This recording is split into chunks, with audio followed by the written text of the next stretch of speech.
106.7 KROQ FM in HD Pasadena, Los Angeles, Orange County. This is the world famous KROQ. Good morning, and how goes it? Hopefully better with you than with me. Here we are live at KROQ on Oh my God, already? Thursday morning. It's the Prequent. I can't wait. I can't wait till you do it, Omar. I can't wait. Dude, I can do this no problem. How long you have to go without eating? A day and a half? I haven't eaten anything since. Goddamn, food sounds so good. Doesn't it? What's today? Thursday? What do you miss most? Tuesday night, everything. Cheese. Probably always cheese. Always miss cheese the most. Cheese is the best. Yeah, no, but it's it's the coffee that is affecting me the most. The caffeine withdrawal is real. Well, it's because you're used to this routine of having coffee every morning, and then when the routine gets stripped away from you, like having no food is such a stark thing that I think that is less important than the coffee part.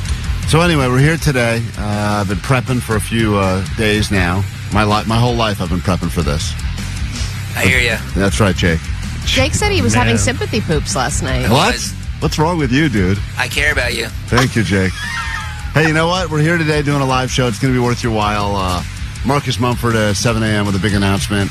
2 days of Marcus. Seems like 1 day is not enough, so we had to do 2 days of Marcus Mumford. Well, I was right. He smelled good, so I'd love to have him back in here. People do appreciate us plowing through to put on. No, Omar doesn't appreciate it, but the listeners, through? the listeners what are you appreciate doing? it. You're not doing anything. You're just showing up. I'm a loose cannon, Omar. What the? Oh. I'm a loose cannon. I'm dehydrated Oh my now. God. You don't even know what. You're not allowed to drink water. You're allowed to drink water. Only for another 45 minutes. Okay, then you're not dehydrated, you dumbass. I'm pretty dehydrated. Oh my God. Pretty dehydrated. Listen to this appreciation from the fans. Yeah, Klein Alley Show. I just have to say, Klein coming in to do the show and he has all this colonoscopy stuff going on is freaking amazing and legendary. Oh my God, are you for real? Oh, Omar, there's a million calls like this. The people appreciate it. You my don't. God. And the fans the listeners. We freaking love you guys. You guys are amazing. I remember Allie, she was like sick.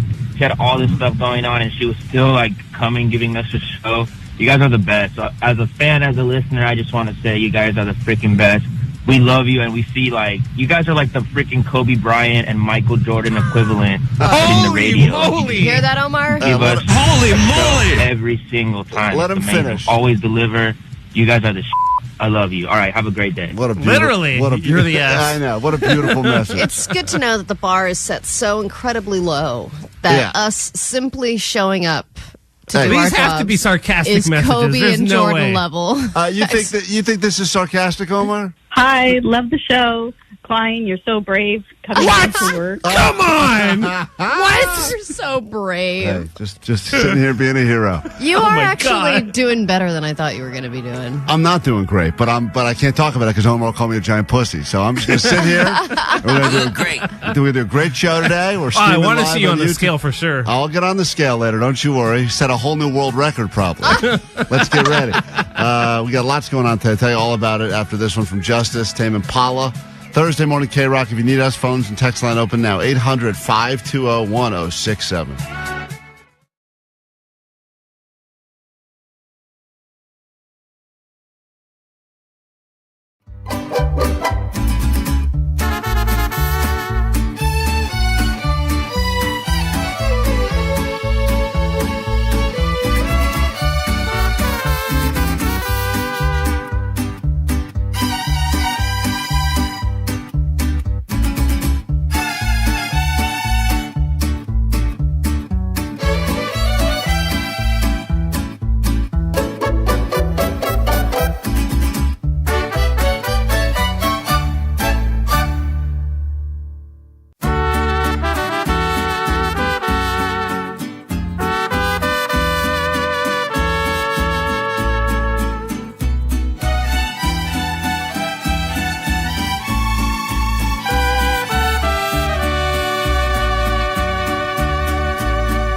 Hero.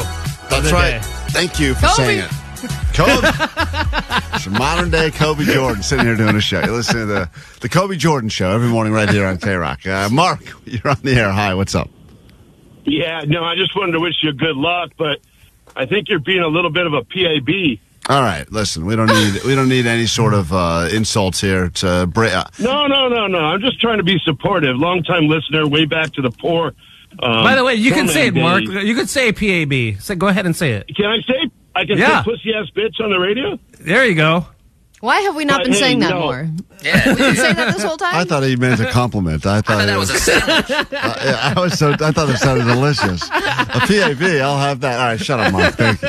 Thanks for all the support. It means a lot. We got so much going on today's show. Obviously, Marcus Mumford back with the announcement at 7 a.m. That'll be a cool thing to hear. Generation Wars returns. If you represent Gen Z or you're a millennial, you'll be battling it out to figure out which generation reigns supreme. Win yourself some tickets to either John Mulaney or the LA Kings. We got another Super Bowl prop bet to bring you later this morning in the show as well. And today, we didn't have time for it yesterday, but today we will officially start effing with Philly fans. The worst fan base in all of professional sports. They are truly a bunch of scumbags. And today we'll have the opportunity to mess with fans of the Philadelphia Eagles. Yeah, it's good to, pretend to be a good radio show for once and then call and offer Super Bowl tickets on the 50-yard line in exchange for playing a rigged game, but they don't know that. Yeah, so anyway, we'll do that later this morning on the show as well, and we'll figure out why Postmaster Johnny was invited as a guest speaker at UCLA. Oh, my goodness. A school he could never get into in a million years if he were applying to it, but somehow he got invited to speak to a bunch of students that got into it. And I think all those kids should demand a refund on their tuition. But regardless... Klein, he was educating the youth for well over an hour, and you will not believe the advice that he had for them on how to be successful. I know you've heard the audio. I heard 10 seconds of it, and it's infuriating. I know Omar heard What are the professors doing over there, by the way? Are they out? Are they giving up?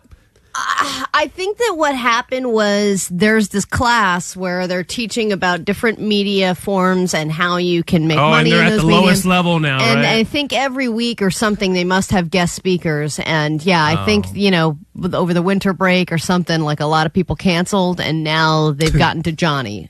Because they knew what they were doing. They're smart professors over there. They're such intellects. They asked me to speak. And I stood on business. Well, and if it's not enough to have... stood on business. Johnny speaking to them just on his own, a sales lady that was there, a representative from the company, explained... Not any sales lady. She is the sales lady. She is. And she explained to hundreds of people the success that Johnny has had on social media and how it's made the company money. Wow, look at that. Got up to the big bosses already, man. And then the teacher compared him to Howard Stern. Oh, yeah, Klein, that was the biggest, coolest thing. Oh, my God. Are you serious So we're keeping now? track. We've got Kobe, Jordan, and Howard Stern on the show. That is wild.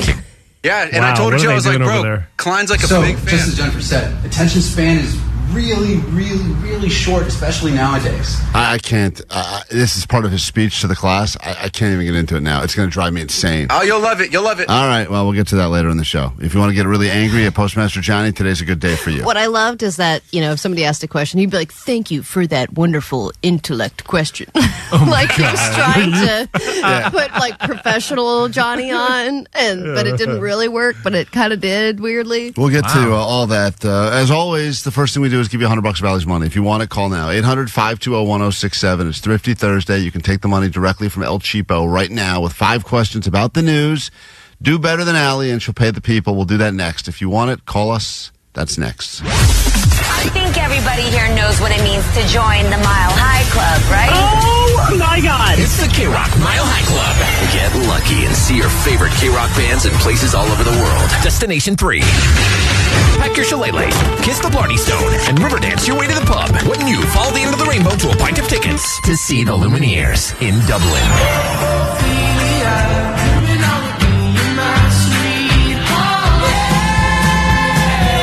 Qualify all week and instantly win tickets to a private show with the Lumineers in the intimate, helpful Honda sound space. But they're a good band. Please welcome the Lumineers, everybody.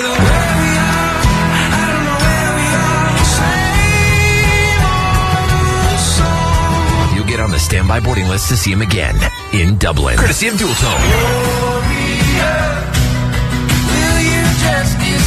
This is Wesley from the Lumineers on the World Famous KROQ. From Monster Tour Water, straight up water, nothing else. Visit monstertourwater.com to find a store near you.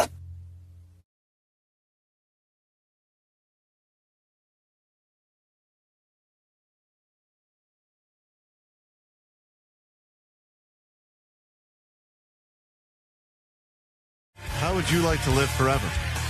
Maybe you don't want to, but at least you'd love the secret, so you could live forever if you choose. That's what it's all about these days. And every week on the show, we check in with another old person that lived to 105, 107, 115, because they got a secret. We've never heard the same secret twice, which makes us think the old people are trying to sabotage, want to kill us off in our prime so they can get all the glory. Here's a tease, Allie, because we're going to get to a brand new Old People Secrets in a moment, but this is the woman that will be delivering the secret. And if I give out my birthday to people. Oh, my Lord. So get ready, because it's not always easy. We need translation. If you're listening, listen closely. Turn the volume up. And let's go ahead and figure out how we can live together forever with this brand new Old People Secrets.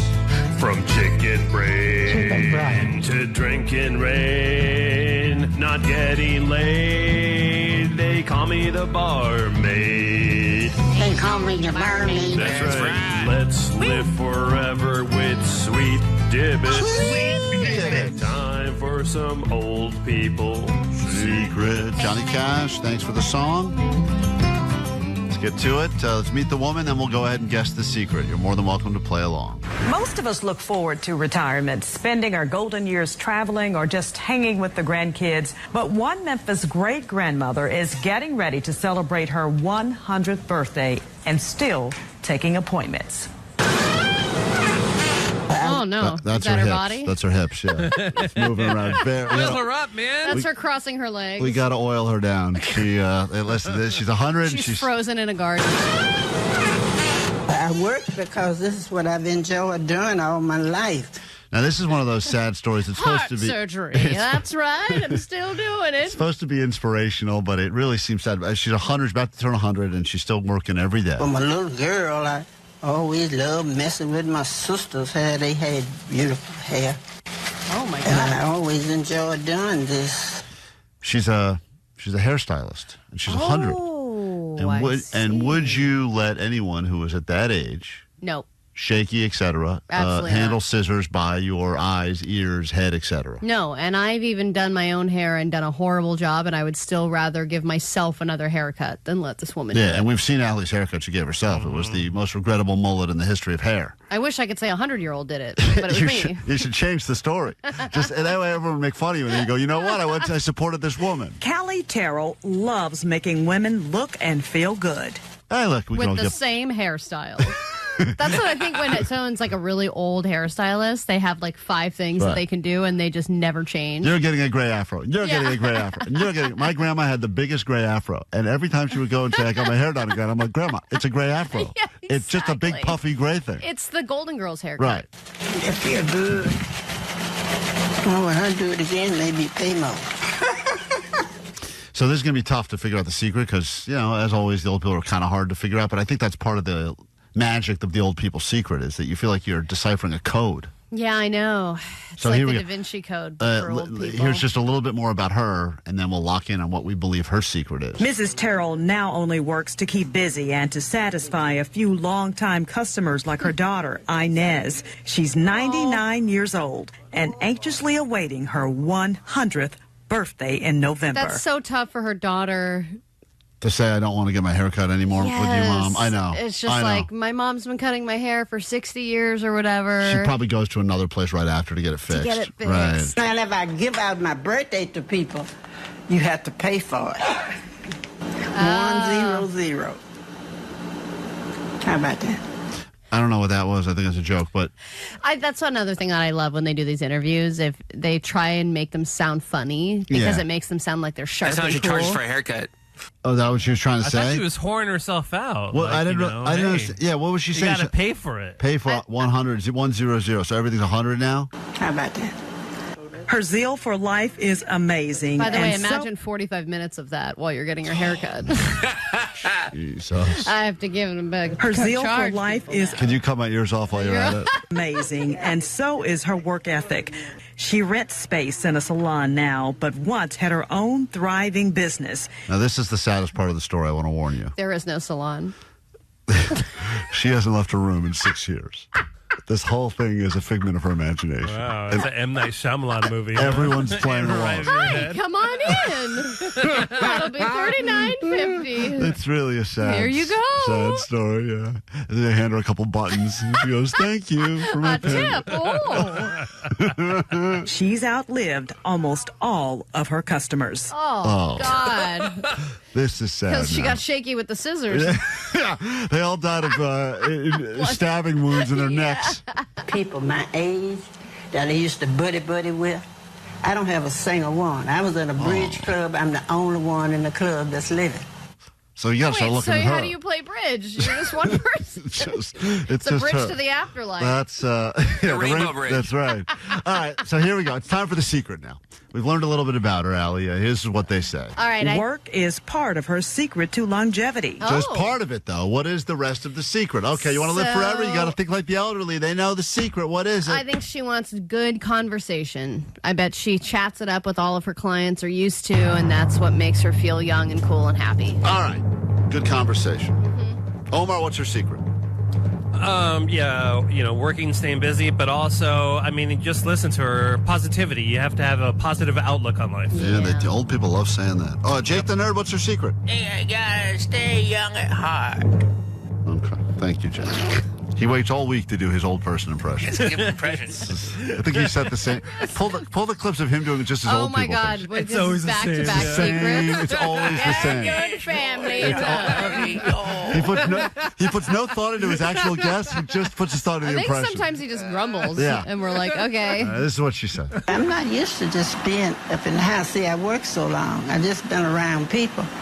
So I enjoy being with people and doing something exciting. See? There you go. Being around I was people. just like her. Yeah, you almost nailed it. You kind of did. All right, that's it. We'll take a quick break. Now you can live forever. Just be around people, and you'll live until you're very old. Except it sounds like all the people she was around are dead now, which is a weird thing. Every group she was a part of. I know. My clients, my bridge club, they're all dead. So exactly. Netflix, She's the only one left. Looking at this woman, I think she could have a suspicious past.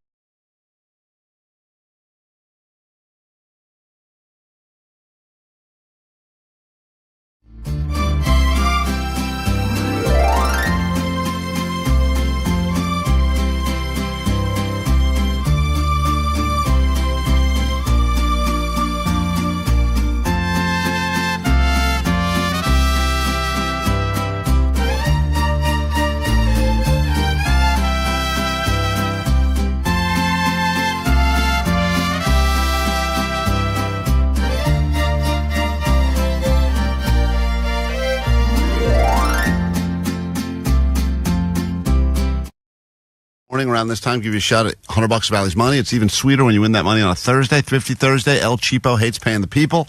All you got to do is know a thing or two about the news. And if you're listening, let's see how you do. Do you know what's going on in the world? 5 questions to prove you're up to date on everything happening. It's time for some Allie Knows the News. Both of Klein's buttholes are exploding, making so many poos. No. Let's find out if Allie knows the news. Thank you. Lovely. Yeah, definitely. All right, so currently nothing is exploding on me, but it could happen at any moment. Let's say hi to Larry in Anaheim, who would like a shot at $100 of Allie's money. Good morning, Larry. Good morning. You feeling smart? Hopefully smarter than Allie. That's all you need. All you need Not is hard. smarter than Allie. She's going to leave the KROQ studios. I got the 5 questions here. We'll score it together at the end. Answer these quickly, confidently, and accurately. Your round of Allie Knows the News. The Larry edition starts now. Allie Knows the News. A storm is bringing lots of rain to SoCal. What is that storm called? Seth Rogen would be proud. Rogen would be proud. Oh, I thought it was some sort of winter wonderland from the north. I don't know. Winter wonderland from the north. Question number 2. U.S. Customs have seized 37 live beetles at LAX. Concealed in what? How were they trying to sneak these beetles into Los Angeles? Think these beetles through coffee containers. Say that again? Coffee containers. Question number 3. The original members of this legendary hard rock band are set to reunite for their lead singer's final show. Which band is getting back together for one more show as they say farewell? Ozzy Osbourne. Question 4. Super Bowl odds are moving a little bit. Who is currently the team favored to win the big game?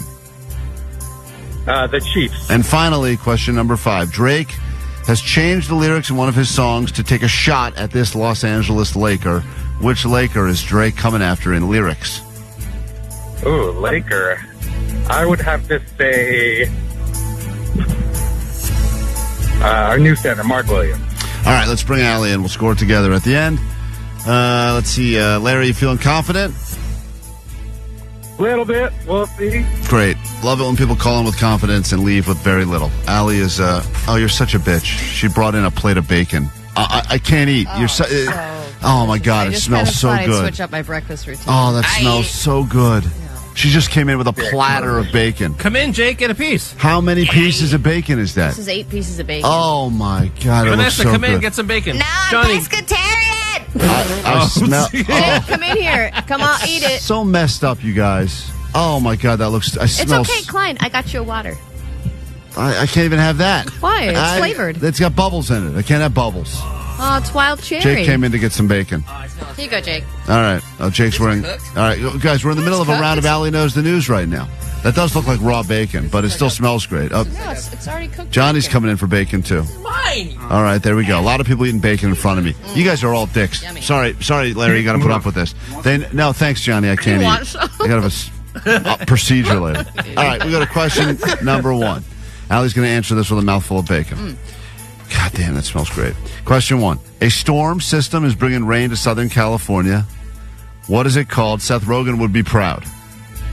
Oh, Pineapple Express. That is the answer we're looking for. It's a Pineapple Express. He said Winter Wonderland. Off to a bad start. God, that is a lingering smell.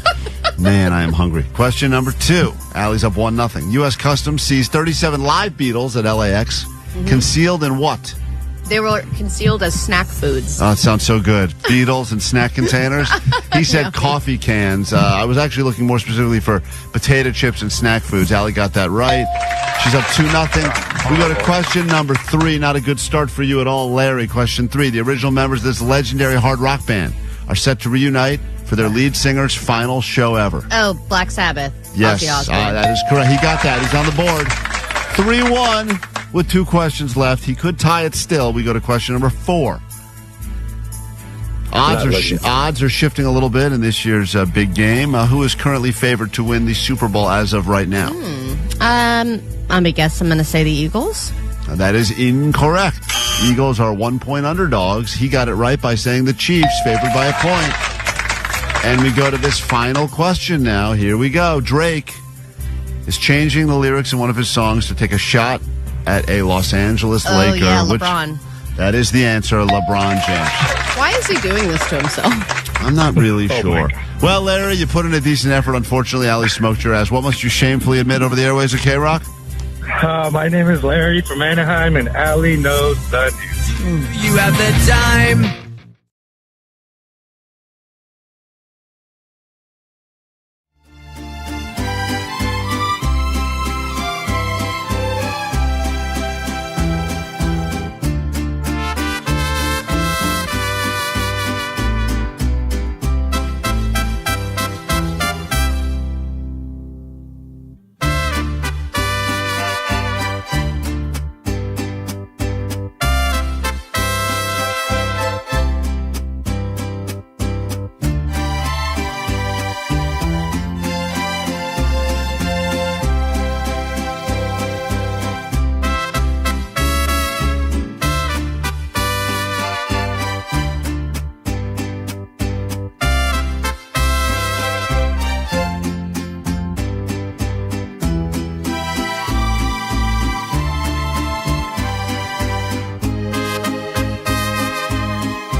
Klein Alley Show. What's up, Billy? Someone's angry at something we've done already. We've only been there 25 minutes. People are already mad at us. What's up, Billy? Pineapple Express has nothing to do with Joe Rogan. I think you meant to say Seth. I said Seth Rogen. No, you said Joel. I said Seth. Is it too early for me? Yes. Check the audio. Pull the audio. I'll bet. You want to go? You want to bet? You want to do a side bet? Jake will pull the audio. Maybe I did. Who knows? I'm not pulling nothing. You stole me $300. Jake, pull the goddamn audio. You're the audio arbiter, whatever you want to be. Pull the audio. Start arbiting. Arbiter of audio. Say it right. I think he's the poop arbiter now. Definitely said Seth Rogen multiple times because, of course, I would never confuse Joe Rogan and Seth Rogen. I mean, physically they look the same. I think you did say it right.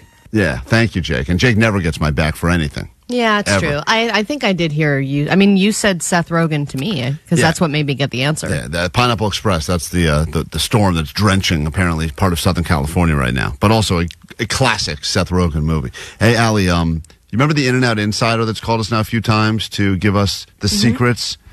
So every time we mention him, he feels the need to call back and give us another secret. And in honor of it being a Thrifty Thursday, he has apparently an absolute free thing you can get anytime you go to In-N-Out. Which is this the fry and shake thing? Nope, not that at all. That's what he called it last time. This is a brand new one, and you are going to have your mind blown. Hey, kids, what's going on? It's Jason from Lakewood, your In-N-Out Insider. Caught the podcast, I believe it was from Tuesday, where, again, you said my name, so I shall appear. You only got to say it once. You don't got to say it 3 times. 2 drops of knowledge on you. Number 1, the In-N-Out coin that was presented to you. And that is exactly, I believe, what Klein said. It is good for a free burger anywhere, anytime, up to a 4x4. So if you choose to cash that in at any location, it's good for 1 free burger. I'm not going to cash it in because it's made of pure solid gold, so I'm going to keep that. That's going to be my retirement fund. It's definitely not solid gold, but I do like to know that you can get up to a 4x4. Hell yeah! Have you guys ever had one? No. They are so good. I did it. I was like super hungry once, and I was just like, let me do this because I've heard myths about it, and it is amazing. It's awesome. You thought the 4x4 was better than if you had just eaten 4 regular cheeseburgers at the time? The time. Oh yeah, because I didn't want all that bread. Right. No, I get it. So it's still 2 pieces of bread, but in between is 4 patties and 4 pieces of cheese. Wow. Yep. It's funny that Omar ordered the 4x4, but then he goes, but I didn't want all that bread, like he's making health conscious decisions. It's just too much bread. No, I just didn't want 4 different burgers. I just wanted the meat. But listen to this. This is where things get interesting. Number 2, knowing that this might be featured for Allie on El Cheapo Thursday, any produce sides you want, pickles, onions, lettuce, tomato, you can get as many extras as you want at no additional charge. So listen to this. And I've never paid for pickles again. Pickles. You could make an entire salad to feed 50 people just on sides. This guy's. I distinctly remember some families coming in, getting a couple cheeseburgers, double doubles, what have you, and getting like 5 sides of tomatoes and 5 sides of onions. It looked like a veggie salad over there on their plate. Cool. Anyway, Jason from Lakewood, signing off. Dude, and then you bring your own dressing? Done and done. Toss it up? Right. That sounds great. You don't even need to bring your own dressing. Ask for some packets of spread. Bunch of sides, packets of spread. Oh, cool. That's mayonnaise salad. Free salad whenever you want. So there you go. That In-N-Out Insider's giving us useful information. Somebody offered to take you directly to your favorite LAX In-N-Out location right after your colonoscopy. A lot of people offering to which food I could eat. I plan on eating a lot. 323 Allie, said. Are you picking Klein up? I offered to. He's saying no. Yeah. Why not? I don't know. Allie's going to mock me. Dude, we got to... Yes, of course she is. I have a ride. I figured it out. Don't worry. Who's this ride? Don't worry who this person is. Are they funny? My God. Is he your fat friend who lost his house? No, it's not him. I am a 4x4. No, it's not him. But he listens to the show, so I'm sure he'll be thrilled that you refer to him. No. My wife's going to come get me. No, dude. Listen, I don't want it either. But sex is over forever for you now. I'm well aware. I already had to. Don't worry. I put her at a half an hour. I gave myself a half an hour buffer time to kind of sober up a little bit post surgery. It's not surgery, whatever it is. I gave myself a half an hour to try to present myself properly again. The last thing you want to do is try and fight what you're feeling. Like the best part is going to be after when you're all drugged up and you're farting and it's hilarious. Just let yourself be a mess, Allie, and I will let you be a mess. That part of it is, don't worry. That part is going to be all captured. Although everyone's been freaking me out, and including all these calls, people are not giving me any sort of positive reinforcement. Listen to this. Sweet Dibs. I was calling because I'm listening to the podcast, and you guys are talking about Klein's colonoscopy and endoscopy or whatever it's called. I want to tell a story. So I had the endoscopy, the one down the throat, and when I was waiting in the room when they were about to give me the drugs, the lady next to me, she had gone in for a colonoscopy. She drank all that nasty fluid, all that stuff. She was Russian, and she didn't really speak English that well. Anyways, and the moral of the story is they forgot to have her sign the waivers before they gave her, the initial drug that they pump you with before they, completely knock you out. So because they gave her that initial drug, they said, she's unable to sign the waiver anymore. So they literally had to send her home. Oh my and she had to reschedule to do it again, even though she already did all the prepping, everything. It's awful. I would have been so pissed. Anyways. Sweet tips. Thanks for that uplifting story. That's great, because I was looking for colonoscopy gone wrong stories, and it was kind of difficult. But thank you, listeners, for stepping it up. There's 16 here on the goat line. Oh my God! Yeah. Great. Oh, there's so much that could go wrong, and they're all terrible for different reasons, and they're all things I wasn't thinking about that now I'm freaking out about. So thank you, everyone, for these wonderful uplifting messages. You're going to be fine. I actually thought you would be way more of a mess this morning, and you're pulling through. You're doing great. Hey, Klein, wishing you luck on your colonoscopy. I haven't had one, but I have taken too many laxatives. And a word of advice, you're going to start pooping maybe 5 to 10 times in the hour. And I'll take the over. Make sure you wipe gently. Okay. I went too hard on the first 3, and by the 5th time, I was praying to God to make the pain go away. You got to dab it and be gentle. All right, great. Okay. Thank you. Very uplifting messages, guys. Woo bros. That's very nice stuff. Everyone's been so friendly. Well, hello there, Klein Alley. It's Laura in Covina, and still not drunk. I don't want to hear any more of these guys. I'm serious. What does Laura from Covina have to say? It's just not what I do, but, I have other issues. That's why. And speaking of those other issues, Klein, it's probably too late to give you some advice on colonoscopy, but in my large collection of health problems, I have already had 2 colonoscopies, one with the bonus endoscopy. Sadly, they did not meet in the middle.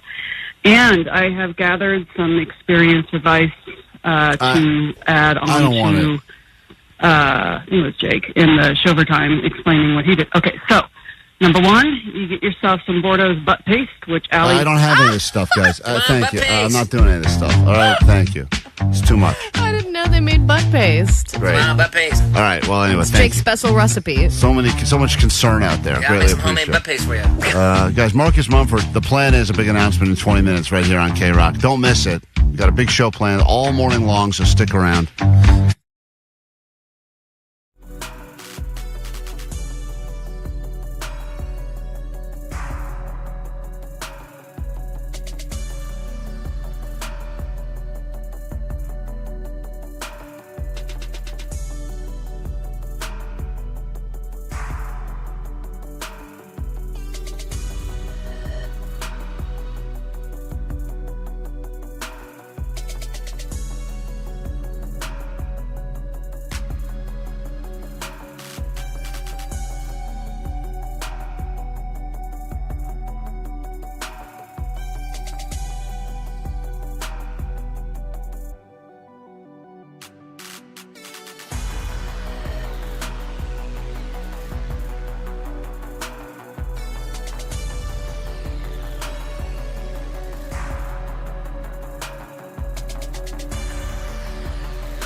K-Rock, we are Klein Alley Show. Alley, everyone's familiar with the term FOMO, but are you familiar with FOBO? FOBO, which apparently is now something that is paralyzing us all as a civilization. No one wants to do anything because of FOBO. Any guesses? FOBO. It's the fear of Jake's BO. It's not what it is. No, but that is real as well. Fear of BO is a real thing. Fear of having your own BO, or people do the pit sniff, and they go, I can't figure it out. I think I put it on today. No, that's not what it is, though. FOBO. Fear of... It's apparently something now that is the new FOMO.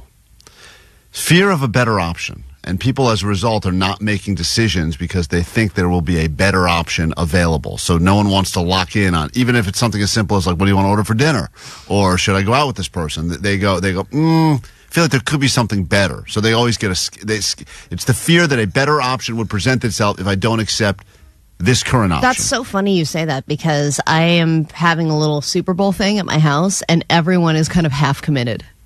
Because they're waiting for a better option. Yeah, and I think that they're like, if I don't have anything else to do, I can always go to Allie's house and eat and watch the game. No one wants to give you a hard, like, I will be there. Yeah, because they probably want to get invited to a better Super Bowl party, and I get it. That is such a great example of exactly the type of thing that people are doing FOBO for. Is they're like, yeah, I guess, right, even for Halloween and stuff like that too. Like, you want to go to the coolest thing, right? So you go like, yeah, that sounds fun. Let me see if I can make that work. But you're not committing because you're thinking there's got to be something better. Yeah, like somebody yesterday actually just told me that sounds really fun. I have finally checked my schedule, but we'll have to do it some other time. Oh, that's the excuse and I'm like, the robot for gave. The Super Bowl. Yeah, if you remember that's the one time. Right, that's the time. There is no other time. But I think even for trips, people are afraid to pull the trigger and book that flight because it's like, oh man, what if there's a better travel deal? What if there's a better country? What if there's a better experience? And then you talk to somebody who went to that place and they're like, overrated. And then you're like, wait, damn, what am I doing? So I think you're second guessing everything now because you want to have the best experience. And because of how much we're constantly, scrolling, being inundated with everything, we know what else is out there. So many other options are out there. So as a result, we are so less likely to be like, yeah, let's just go ahead and do that. Like, you think about the most common thing, which is like, we want to order food. Just order whatever. I don't care. But someone goes, well, hold on. Maybe there's something. Maybe there's something we're not thinking about. Well, yeah, and when you go out to dinner too, you're like, all right, I'm going to spend money. I'm going out to dinner. I'm getting dressed up and everything. Let me choose the best place, where I'm going to get the best food and the best experience. And then if you're trying a new place and you start eating and you realize it's not the best, you're like, oh. FOBO, which goes by the term analysis paralysis, according to 626, where you just think about things too much and as a result don't want to make any decisions at all. And you end up actually, the FOBO leads to the FOMO, right? Because the fear of a better option leads to you potentially missing out on something that you didn't end up pulling the trigger on. Well, and I also think that being home is also a pretty great option. Always a great option. So you're like, okay, should I compare it to the other option, which is just staying home and watching Netflix? Because that sounds pretty great. That's a win for us. Yes. We'll come back with your ADD news, Marcus Mumford with a big announcement, and more after this. The world famous K-Rock. Klein Alley Show. KROQ. Don't get FOBO as it pertains to the big...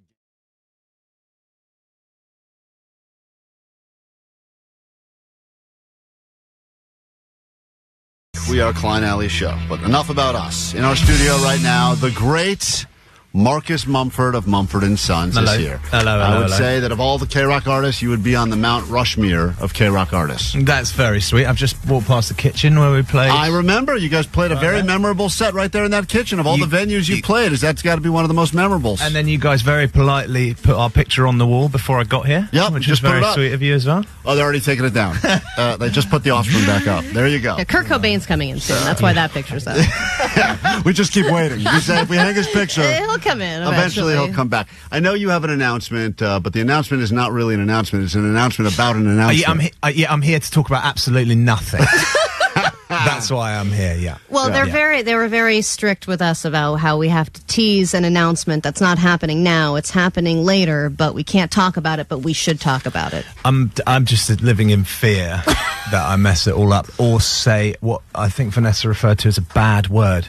And I checked out some of my bad words on her, and apparently they're all bad. Yeah, because there were none of them that got through the Vanessa filter. Yeah, she's very strict about the I can't say bad words, and I can't tell you what I'm going to be doing for the rest of this year are you with new music out. So I'm just here to hang out. We'll take you. Make sure my picture's still on the wall. Cool. Yeah, we'll just talk about the Super Bowl then. That's all right. That's what everyone's talking about. You're going to watch it? I'm going to watch it with glee. Yeah. Are you rooting for anybody, or do you care? Well, here's the thing. I think circa 1990, whatever it was, if you're a neutral and you're watching that Jordan team the first time with the three-peat, you probably want to see history made, right? So I suppose I'm supporting the Chiefs, but that make me very unpopular with some of my greatest friends in Philadelphia. So yeah. Except their fan base is a terrible fan base. But you, those aren't your words; those are my words. But we were talking about this earlier. It's interesting because you were born right here in Southern California. Yes, I think you referred to me as playing both sides. Yeah, you could. You could play. Yeah, because you could play both sides. And I wonder is it ever useful to you to be the Californian or as opposed to the the fine, upstanding British gentleman? I whip it out. You do every now and then. Yeah, it's like a little trump card. Right. Well, that's probably the wrong word, actually. I sang California with Joni Mitchell at the Hollywood Bowl, and at that moment, I was very much from California. Right. And then when we're discussing political issues at home in the UK, I'm very much not an American. Right, anymore. Got it. So you can play both sides. I'm a dual citizen, so I feel like a spy at the airport because I've got 2 passports, and I'm very proud of that, actually. I really am. I know that one of the things we can talk about is, and we're going to listen to Rushmere in a second, it's your single that's doing very well right now, but also the name of the album that'll be out on March 28th. First album you guys have put out in, I think, 7 years as a band. You did some solo stuff. Did you miss doing the collaborative thing? Yes. Very much with so. all my heart. Yeah, right. I was longing to get back, and it actually started for us 2 years ago in Los Angeles. I was living here, and Ted and Ben both came out, and we just started by playing some instruments together in the room, and then these songs started coming. So was there a plan then to create a new album, or that just started happening? It was like, let's just see how it feels. This is a choice. It's not, we don't have to do this. No one's forcing us to do this. Let's do it if it feels right. And these songs just started pouring out of us. And it's been 2 years. It's been the most prolific 2 years of my life. So then how was it then just doing your own solo thing? Did it feel a little lonely because you're so used to working with these guys? I was surrounded by really wonderful collaborators, people like Phoebe Bridgers and Monica Martin, Danielle Ponder, Blake Mills, all these cats that I really admire that I wanted to work with and haven't been able to, in the band setting because you can't work with everyone. So I got to, enjoy leaning into some of those collaborations. I was surrounded by people, but I really missed the band, and everyone wanted to come back and just see what it felt like. Ted and Ben and I just in a room together, see what it felt like, and it felt great. And now we're sitting on all this material, and I'm not allowed to talk about it all, but there's a lot of songs. There's a lot of songs. So we're starting here, and yes, with Rushmere, which comes out in March, but there's a lot of songs. And you got to kill ones that you probably think are great, but there's just not space, even though... Yeah, we've edited it down to like 60 or something. There's a lot of songs. 60? Yeah, there's a lot. You've whittled it down to 60? Well, it's been 2 years in the studio. Dang. Yeah, and also they were apart for some time, too, so I think of all that just comes flowing out again. I was thinking about this, because I know you did the theme song, or theme music, the score for Ted Lasso. That was you, right? Yeah. That was your doing, and what a successful show that has been. I saw this thing the other day that said the band Devo, one of their songs is used on the show Ridiculousness, which, as you know, on MTV just plays around the clock. It's just nonstop, and they're making millions of dollars from that. When you provide a theme song for a show and it becomes a very successful show, that's got to feel so much better than if your music gets put on a show that's canceled after 2 episodes. Yeah, I think so. Although, because of the format that show's watched, most people just know the drum fill that go digga digga dig, yeah, and then it's skip intro. Right, I was going to skip it. Yeah, so they just hear the digga digga, yeah. So you get paid for the first 3 seconds there. Yeah, no, not at all, really. But yeah, and I think it was when they won a bunch of Emmys, it was just that drum fill on that first note, and then they cut it. So when you watch Ted Lasso, I'm sure you do you skip intro, or do you sit through your song? I've never watched it, because I watched it because I scored the first 2 seasons, so I watched it a lot. That it took me a lot of time and energy. Marcus, you have a couple Grammys under your belt. Your beautiful wife, Carey Mulligan, also has an Oscar. She doesn't yet, actually. She hasn't gotten it yet? It's a source of real contention, actually. Yeah, no. Thanks for bringing that up, disappointment. No, I thought she won an Oscar last year. No, she's been nominated 3 times for Best Actress. She didn't win for Maestro? She did not, but this is the thing about that's why a nomination is like a win, because no one really remembers. Okay, but she has many awards, and so do you, is my point. And do you have an awards room? Do you have a place where you put them all, or are they just in a bathroom? That's exactly where they are. Yeah, they're in our downstairs loo. So do you have a competition that I have more awards than you, Carrie? Oh, nominated. Man, that must be rough. Do you know what? There's some really questionable ones. Anything that's glass doesn't really count as an award. Right. Do you know what I mean? Yeah. Like it's glass. Or it's just an innocuous shape. Yeah, and there's some good ones that are certificates. You know, I think Grammy nominations are cool, but they're certificates. You don't get a statuette. I suppose. You have to win. You get like a diploma almost from the Grammys that say you've been nominated. We watched the Grammys on Sunday. We're here in Los Angeles at the moment for a while, and I watched with my kids, and the first bit comes up, and they're like, "Oh, Daddy, you got those? Yeah, I recognise that. That's great. Those are from our bathroom. We have those in our bathroom. That's good stuff. Well, we're going to play Rushmere now, and what would you like to say about it before we put it on KROQ for the masses? Nothing. All right, here we go. Let's time. Here it is. You cannot skip this. This is Rushmere, of course. Marcus Mumford in KROQ Studios as we speak.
Get to your news right now, then a brand new hour of the show can begin. Marcus Mumford with an announcement to change your life forever. And, of course, we got spots on that standby boarding list so you can travel to Dublin, Ireland, see some Lumineers. That's coming up later this morning. But first, what's happening in the world? Grab your Adderall. It's time for ADD News.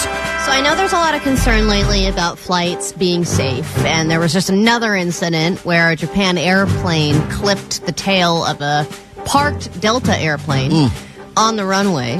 But, you know, you clip another car, you know, a curb, like that, that stuff happens. Yeah, That's planes would be difficult to park, I would imagine, maneuver with those big wings. Seriously. Right. So it's not that alarming, but they're supposed to follow those guys with the cones. I mean, it's really, if a plane is bumping into another plane rolling around on the tarmac, that's the guy with the cones fault. But probably. You also know how annoying it is to parallel park with, like, your wife or girlfriend directing you. Right. I mean, it's the worst. You can't hear them. Sometimes you can't see them, and you just want to do your own thing. Anyway, another... those light-up things would be funner. Way funner. Yet another concern, though, is the growing amount of space junk that is in space. And, this is freaky. I saw this story. It's getting so bad that there's a risk that it will start falling back to Earth. Listen to this. And start interfering with flight patterns. This is space trash. Apparently, we've been taking all this trash we don't have space for, and we've been thrown up in the atmosphere, and then all the satellites that are no longer operational, they just they're not break going to apart. go get them and bring them back to Earth. They just leave it all up there. Leave it up in space. Yes, and then also when rockets take off, there's pieces of the rocket that come off as it's taking off, and a lot of that stuff can get stuck in the atmosphere as well. But because of overcrowding in space junk, some of it, the risk of it falling back down has grown. So the risk of a flight or a plane getting hit by an uncontrolled reentry object is currently 0.8%, but they think that soon it will rise to 26%. That's such a higher percentage. Which is a really big increase. It's 1 in 4. 0.8 to 26. Yeah. So, and those don't have any sort of a way to track. There's no way. So, a quarter of the time you're going to get hit? You mean 0.26? No, it says right here that 0.8% chance per year of being affected by an uncontrolled reentry, but in larger but still busy airspace areas like those found in the northeastern United States or around major cities in Asia, the risk could rise to 26%. Wow. That's ridiculous. Yes, I know. I think we should probably do something about this space trash problem. I don't know how long it's going to take to get to 26%. But apparently, if we don't do something about it and start, doing a beach cleanup in the sky, it's going to become a huge problem. Terrible. All right, the Fire Aid concerts have been a great opportunity to raise money, but it's also been a nice opportunity for canceled celebrities to make comebacks. Not that Dave Grohl was necessarily canceled by the public. He was more canceled by his wife, but he made a comeback at the Fire Aid benefit concert. Looked like a great guy. And now Kyle from Tenacious D is returning as well. He was canceled for supporting the assassination of Donald Trump, and then Tenacious D said that they had broken up indefinitely. Jack Black was very against all the things that Kyle said, but now they're together again and are releasing a new cover to help raise money for the wildfires, and you can listen and buy that on Bandcamp, which, if you haven't heard of it, it's kind of a artist-supported alternative to Spotify where artists can release and sell their own music. So they're selling this big compilation album with a bunch of different bands, and Tenacious D is one of them. And if you make the comeback because you just have to, because you're such a good person, it's a great opportunity. Got to raise money. To level it out. Bring people back to zero. Do you think there's musicians sitting around now? Oh, Jesus Christ. Vanessa just showed up with more food. You guys are such... Oh, yeah. Oh, my God, Del Taco. You guys are all assholes. I know what you're doing. Come in, Vanessa, you're just trying to keep rubbing it in my face that I can't eat today. So I've never seen more food. Oh, my God. It's like a whole box of tacos, a Fiesta pack. No. Thanks, guys. Great. Hold on, let me see what's in here. So nice to go into a group of friends the day before you've got Fiesta Fest. I have not eaten. I'm so starving. Oh, man, they smell so good. All right, thank you. Great. Woo. Thanks, guys. Really appreciate it. I'm distracted. I'm hungry. Okay. As you should be. I know most people are focused on the Super Bowl, but there is a next season of football to plan for, and the Rams will be playing their first game ever and the NFL's first game ever in Australia. The game will take place at Melbourne's cricket ground, though the date and the opponent have yet to be announced. No. Jesus. Put a taco in your mouth and shut up. I think you don't have to tell me twice. I know. I mean, twice. Oh, boy. The other thing, though, is rugby is played there, which is way more badass than football, I think, at this point. And I feel like Australia is going to kind of receive the NFL as a bunch of pussies. Like, they do all the same stuff, but without any padding or helmets. True. No flags. They don't care flags, about CTE. Nothing. They don't do no roughing anyone there. No, they, rip each other's ears off and stuff. Get promoted for roughing. Yeah. It's kind of cool. Hey, we got to do a brand new hour of the show right now, and I believe you have a brand new taco. Right? Allie's going to get into a brand new taco right now on a day that I can't eat anything, haven't eaten in over 24 hours. You guys decided to start my show by bringing in a plate of bacon, and now you've brought in a whole Fiesta party plaque. They have chips and queso, tacos, bean and cheese burritos, chili cheese fries, and donut bites and caramel cheesecake bites. Super. It all sounds so good. Goddamn, starving. All right, brand new show now. Klein Alley Show. 106.7 KROQ FM in HD Pasadena, Los Angeles, Orange County. This is the world famous KROQ. 106.7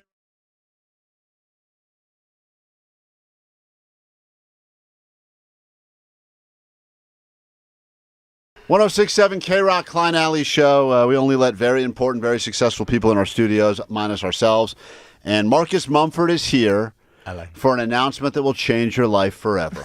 How's that? Did I oversell it? Surprise, surprise. Our band's going to play some shows. Hell yeah. We're very relieved, and we're going to start small and intimate, and we're calling it the tour before the tour. We're going to play theatres all over the place. Wait, so you're not talking massive venues like you will be playing when I'm sure you go on tour to support the album. We're talking intimate little venues. We're going to play the Palladium in Los Angeles. What? Yeah, and we're going to play the Forum in London and these little spots, which is where we kind of cut our teeth. You know, these rooms that we haven't had the opportunity to play loads, and it felt like a good way to sort of warm ourselves up and play some of these new songs in an intimate setting before bigger ones later in the year. So is that so you get the bat out in front of smaller crowds before you? Yeah, they're try all the jokes out that are going to bomb. They're going to be really bad, really bad. I mean, yeah, you guys don't need to like brush up. You guys know what you're doing. No, I think we just really wanted to take the opportunity to play small venues because we love them. We love small venues. Like we grew up on small venues. Our music belongs in those as well as big ones, So are there more nerves when you are going into a smaller place where you start really seeing the faces of the people than when you're in a massive place where it's just a sea of kind of hair? Yeah, the big ones, especially the outdoor big ones, can feel like a little more anonymous, especially if you're quite far away from the crowd. Like Glastonbury, you're like 50 meters away from the crowd, But in these places, you're right. You can smell each other. Yeah. I also feel like people are more aware of the intimacy, and they are more willing to put their phones away and simply be present in the experience. And that must feel refreshing for you as a performer. Yeah, I think so. I think you can be deliberate about asking for moments without phones, but I also get the instinct to, want to capture it. So. Yeah, I'm not too much. I'm not very Dave Chappelle on that. If you see Mumford & Sons, you're going to want everyone to know you saw Mumford & Sons, especially if they're at the Palladium. Palladium. Yeah. That'll be on March 20th. And then you've got these other shows happening in Chicago and Toronto, Brooklyn, as you mentioned, back on the other side of the pond. This is so cool, all supporting the album, which will be out on March 28th. It's Rushmere, the first album Mumford & Sons had out in 7 years. The band's back together. And this is so exciting. Palladium show. What are you going to demand? What is the one thing you'll demand is in your dressing room? Because when you first started out in these small venues, you could make no demands. You just showed up. Do you know what? I think I'm going to treat myself that night to a new pair of sneakers. Whoa. Yeah. Oh, new, just Vans. Nothing fancy. Nice. Nothing vintage. Nothing cool for sure. But just a nice box fresh pair of sneaks. That is a nice feeling, huh? For a show, right? The big announcement from Marcus Mumford here on KROQ. Everything is going, and then you hit the tour again, and you have some tour rituals, right, that you do before you head out? Yeah, I've started warming up because we're going to play a lot of shows this year, and I want my voice to survive. So I've started taking that more seriously, actually. Is it true or false, speaking of warming up, you already ran 3 miles today? This is true. Yeah, this is true. But how did you know that? 3, because I saw you running on the way here. Right. So that's Marcus Mumford. I'm pouring with sweat. Someone's been helping me with my voice and how to protect it for the long term. And cardio is a big part of it, apparently. Really? And this is like a grown-up job now for me. So it wasn't just another New Year's resolution? I'm moving from my amateur phase into my professional phase where I'm taking it a bit more seriously. Yeah, now you're like Bono now at this point, right? You're going to get like special teas and everything? He calls it a tune-up.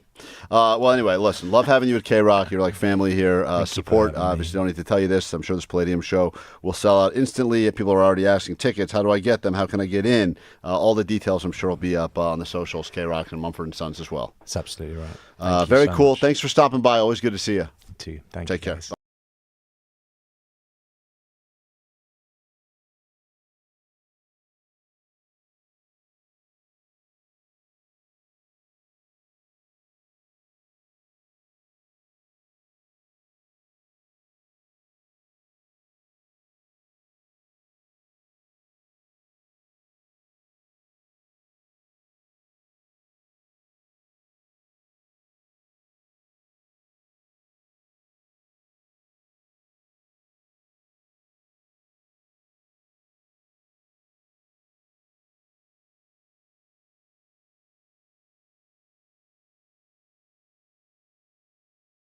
Young. It's called Messy on KROQ. We are Klein Alley Show.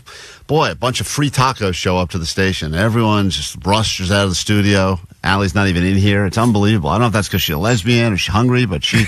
man, look at all that food. People say... Tacos and bacon, baby. Tacos and bacon. What a way to... It sounds like the perfect day if I could eat any of it. Thanks a lot, guys. No kidding. I do feel a little bad. Love you guys for torturing Klein like this, says the text line. He's such an asshole. He deserves this. LOL. Look, there are a lot of people who think that I am the asshole and that I'm just dangling all this in front of you and making you feel horrible when you already feel horrible. It's the smells. The smells are getting me. Last night, I actually was doing tacos at home for the kids, and at one point, I'm looking at this cauldron of ground beef in front of me, and I just put a piece on my tongue and just let it sit there. I just let it sit there, and then I just delicately let it fall into the sink, and I was so sad. But I just got just a taste of flavor, and I was like, God damn, I miss food. Yeah, I miss food. But it really is the smell and the first taste on your lips that's the best part of eating. The swallowing is whatever. Someone asked on the text line, too, 818 wants to know if I've already thought about what will be the first meal post-procedure.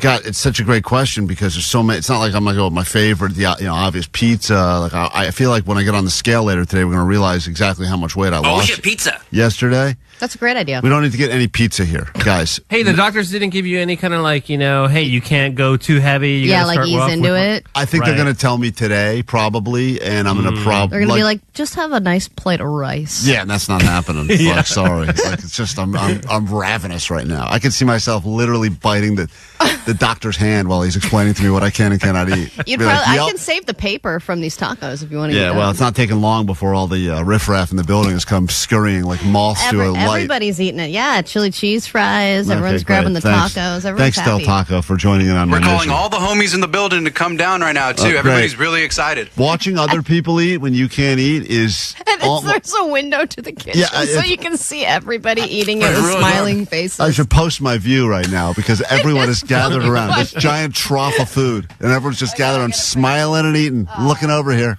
God damn, it is terrible. Well, hey. You're almost through it. You're almost through it. Right. Only, 9, 10, 7, 12, 6 more hours? Come on, baby. 6 hours. I can make that happen. You're good.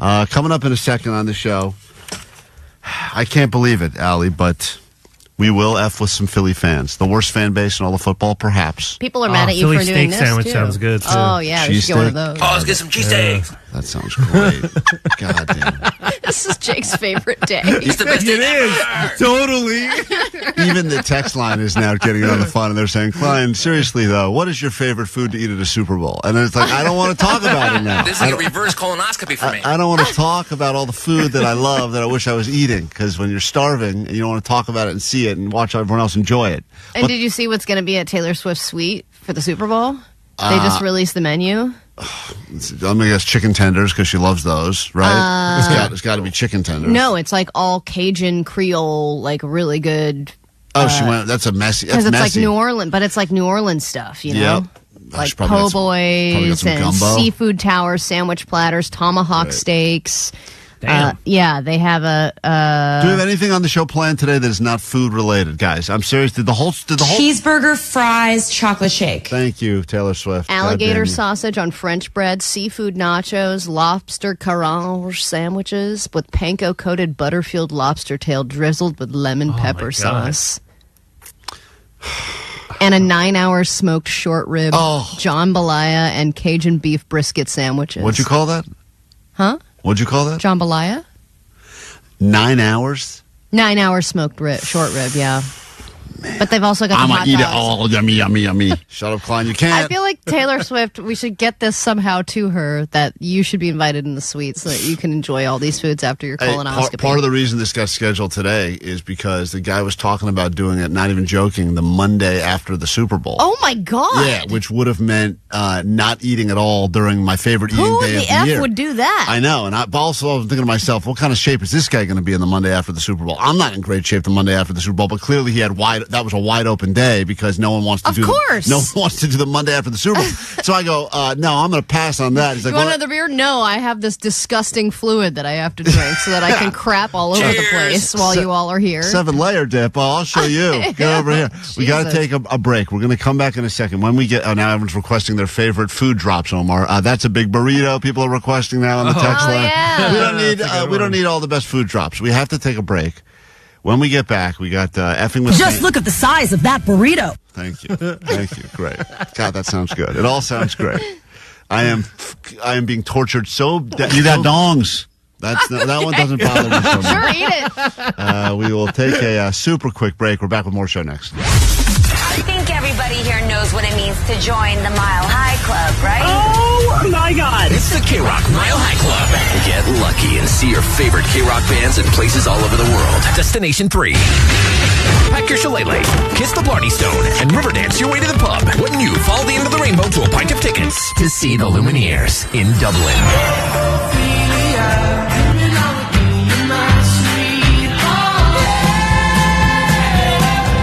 All week and instantly win tickets to a private show with the Lumineers in the intimate, helpful Honda sound space. But they're a good band. Please welcome the Lumineers, everybody.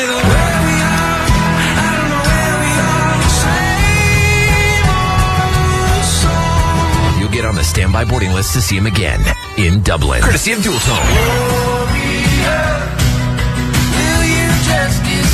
This is Wesley from the Lumineers on the world famous KROQ. From Monster Tour Water, straight up water, nothing else. Visit monstertourwater.com to find a store near you.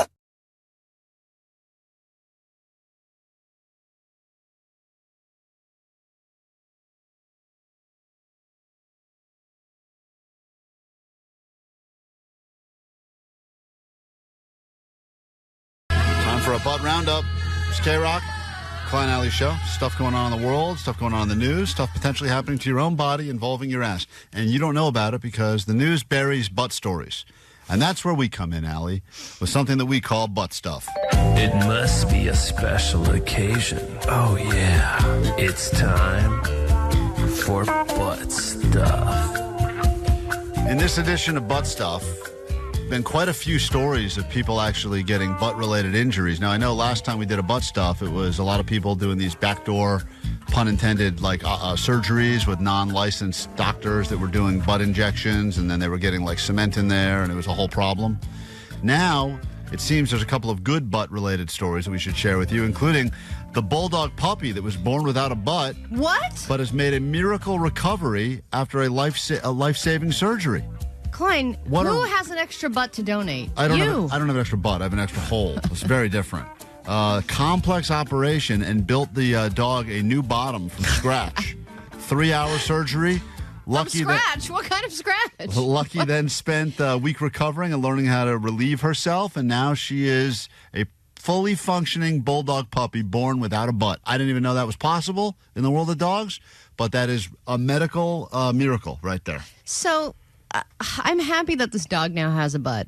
However, there are a lot of humans that, we just talked to one-armed Gary yesterday who needs an arm. Yep. People don't have legs. People love doing stuff for puppies born without stuff. That's the world can rally. My God, puppies in wheelchairs, puppies with artificial butts. They love it, and they will come out of the woodwork. They will donate so much money to make sure that every dog has a butt. And I just want to say, I understand animals are great, but people are pretty great too, and we should help them, maybe. From good butt stuff to bad butt stuff, here's this. San Antonio police are working on a crazy case because they say the entire argument turned shooting was over a parking spot. Police say the man was at a store on West Commerce Street when he got into an argument with a group of guys over parking. When the man was leaving, he says the men started shooting at his car, hitting him one time in his rear end.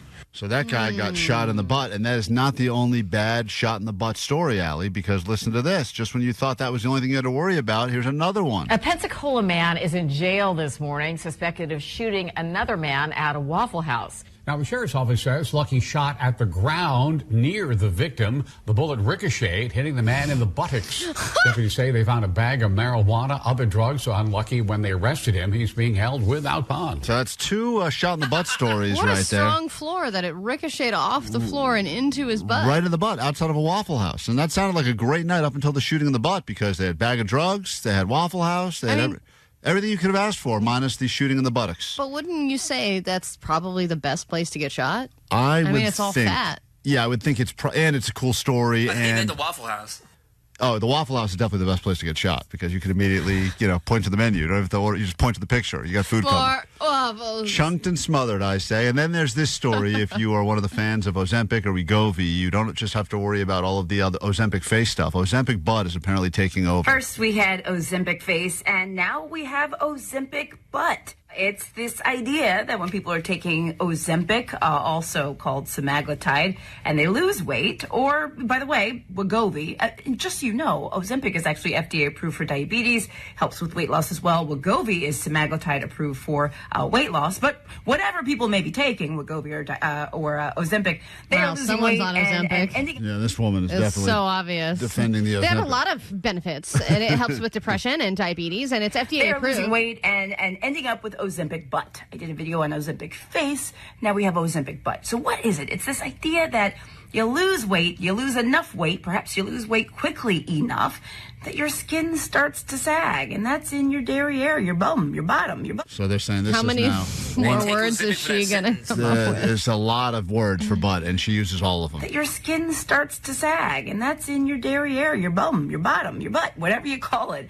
And that can happen, honestly, big guys. fat asses. Thank you. Did you say that, lady? Yeah, you didn't say big fat asses like Klein did. You forgot that one, the obvious. And that can happen, honestly, guys, with any time we, number one, lose weight, lose a certain amount of weight, lose weight at a certain speed, we can get sagging skin. And that's what... She's on meth, this woman. She's on Ozempic and cocaine. Yeah. Some people are realizing as they go through their, say, Ozempic or Wegovy or Cozempic. She's got a little Cozempic going for her. So the combination. What have you. So when we talk about Ozempic, but is it surprising? Well, not really. There you is go. It hot? Yes, it is, yes. Chris. So there's a big roundup of all butt stuff. Also, experts wanted to point out that we were all making a giant mistake down there when wiping. Do you know what the mistake is, Allie? This is according to experts. This is the last story we have time for in butt stuff, this roundup. People are going back to front? That's a good guess.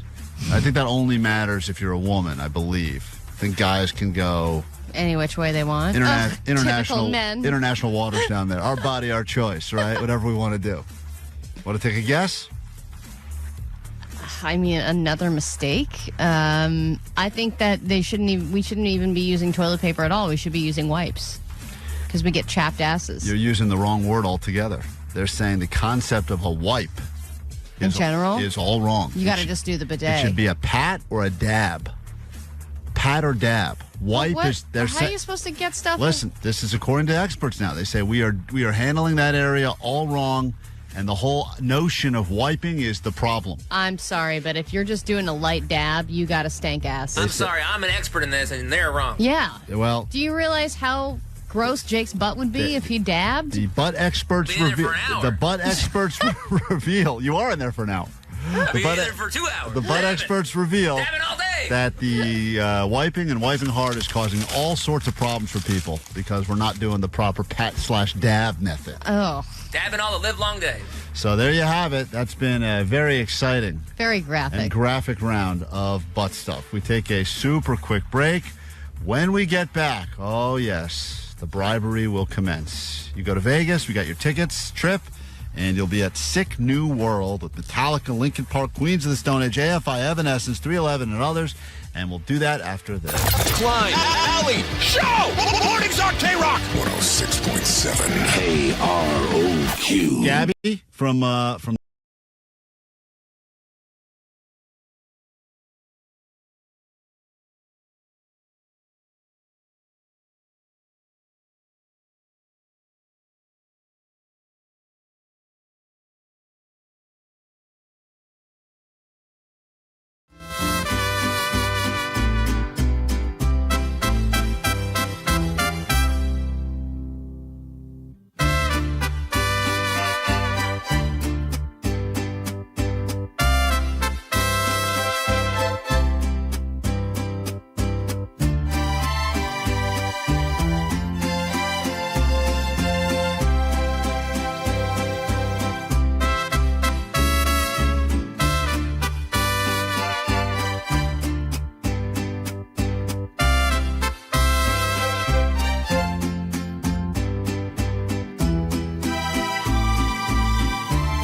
KROQ. This hour, we got some LA Kings tickets for you. Next hour, we'll do some Generation Wars. I believe this time it's millennials battling Gen Zers. I think that's how we're going to do it today. Prove your generation is best. If you represent, be ready to call and join us next hour on the show. Klein, I know you accuse me of being woo-woo with my Goddess Moon Circle group and, my moon water and different things that I do to work on my spiritual well-being. When I hear other people make fun of Californians, that is exactly what I think they believe everyone who lives in California talks about.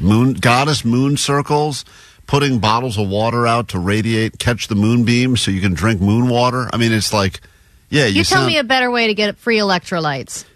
You sound like a weirdo is what you sound like. But you've bought into it now, and you're like putting your weird manifestations in a cauldron and burning them or whatever you're doing. I did a sound bath a while back, and I went to Why don't you do a real bath once in a while? How about that? Excuse me, this is important. Sound bath will get you into a deep meditative state that you can't get in without sound. You know what I mean? It's important. And I went to a specific place to do it, and they put you in like a salt room, a Himalayan salt room. They call it delicious. The Halo Salt Spa. Oh my God. Spa. Lick that room so I bad. made a point to come back and do just a salt spa session. And that's what I did yesterday. What kind of time do you have? Don't you have a young kid and this job and other things? Where do you got a job to sit? This is self-care. You got time to sit around in a salt room? You have time to do your weird little cold plunges. That thing is like 3 minutes, in and out, done. Yeah, I know. And this was 45 minutes of pure bliss, sitting in a salted room, basically just having time to yourself. What's wrong with that? What is the benefit of sitting in a salty room? There's you walk in and the walls are completely made of Himalayan salt. There's salt shards on the top as well. That's and then dope. They're spraying in like salty water as well, like salty air water. Sounds so good. And then all the floor is like rock salt, like, Himalayan rock salt. So you're stepping on what you think is a sandy beach, but it's all salt. So you walk in, and then you sit down, and they said that the salt room will give you a lot of post-nasal drip because it can really clear your sinuses. So they have a box of Kleenex at every chair, just in case you got to snot out. There's about 6 chairs in the room, so you might be with other people. Can't go, man. Disgust. That whole thing sounds gross. I'd flood that place. It helps you with inflammation. It helps clear your sinuses. It helps you sleep and relaxation. Okay, but does it really, or they just claim that? Because a lot of people can claim anything.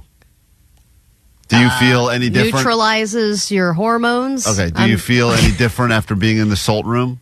Well, so I walked in and I was like, hey, I'm here for the salt room. And they were like, well, it's actually just you today. There's nobody that signed up. So it's like a Super Bowl party. Everyone bailed. But since you haven't been here in a while, we need you to sign these waivers. And there were so many waivers that I had to sign just to sit in a room full of salt. And I'm thankful I was by myself because there's also a little shop right outside the salt room where you can buy all kinds of different things that are all salt related. You can buy pretzels. No, there's no food. Oh, what a waste on their part. They have giant rocks of salt that you can like kind of hot stone massage yourself with the salt rock. What is They've going also on? got like salt scrubs that you can scrub your body with the salt in the shower or in the bath when you're at home. They have all these different ways that you can incorporate salt into your life. I don't know. It's like, yeah, I'm sure there's studies that are being done, and maybe some of them are worth something and some of them aren't. But if it makes it feel good, what does it matter? Is there real science behind cold plunging? Who knows? It's funny because they say things like too much salt is bad for you. They say salt is bad for you, but apparently sitting in it is good for you. Yes. But eating too much of it is a real problem. I got a couple of licks in on the wall. I mean, that's great PR. Whoever does PR for salt, what a move on your part. All of a sudden, when the health people start going, hey, let's cut back on the salt, it's not good for the sodium, they go, you know what we'll do? Let's just pivot and make people sit in it and charge money for that. Yeah, you're like, but great, you done. think about what is a moneymaker, Klein. All you got to do is get a room, even half this size, buy a bunch of salt at Costco, you know, those big Himalayan salt things, pour it all over the floor, and start charging people $25 an hour to sit in it. Is that what that cost you, $25 to sit in salt? I had a gift card, but yeah. But that's what a regular person would pay, it's $25. $25 for 45 minutes. Come over to my kitchen. You can sit in salt for half that. I got lots of types. And then they need 15 minutes to turn over the room because of all the snot, you know. Oh, and then they have to reset it all, and then, you know, they spray it in. And they play nice meditative music in there as well. So, yeah, I went in there, and I felt like I got into a nice, relaxed, meditative state. I am hacking a lot during it, so it's not super relaxing, but I did fall asleep for a while, and you know what a paid nap can be. It's just as beneficial. What are you wearing there? Comfortable clothes. Not like a bathing suit or something? A bathing suit? Why would I wear a bathing suit? I don't know. Why would I do that to myself? No, I don't know. Or anybody else? Wear like hippie pants, those harpy pants? Yeah, you got to wear like those pants with the little elephants on them. They're all baggy. Oh, really? Yeah, you're getting weird. I'm telling you. No, but they don't allow any food or drink or electronics or anything. You can't wear shoes in there, so you got to go barefoot in the salt. Oh, you're not allowed to bring a phone in there or anything? No, so you have to just sit there in the salt room. And there actually is a big floor-to-ceiling window overlooking the courtyard where people are like going to work because it's just a regular like corporate.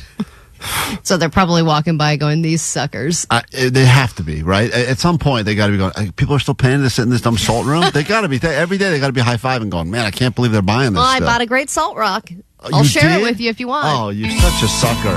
It's funny, because you're cheap about real things. But then, like, about dumb things... It was 4 for $35. Oh, my God. I want a salt rock. What a ridiculous... You got it, Jake. Woo! Can I eat salt one? I'd like to eat one of those salt rocks. That's what I'd like to do. Swallow it like a snake. Someone's asking for the Where's the White People Crazy song. We should be playing the White People Crazy song now. We'll give you the Cure. It is a Klein Alley Show. Going to be effing with Philly fans next on KROQ.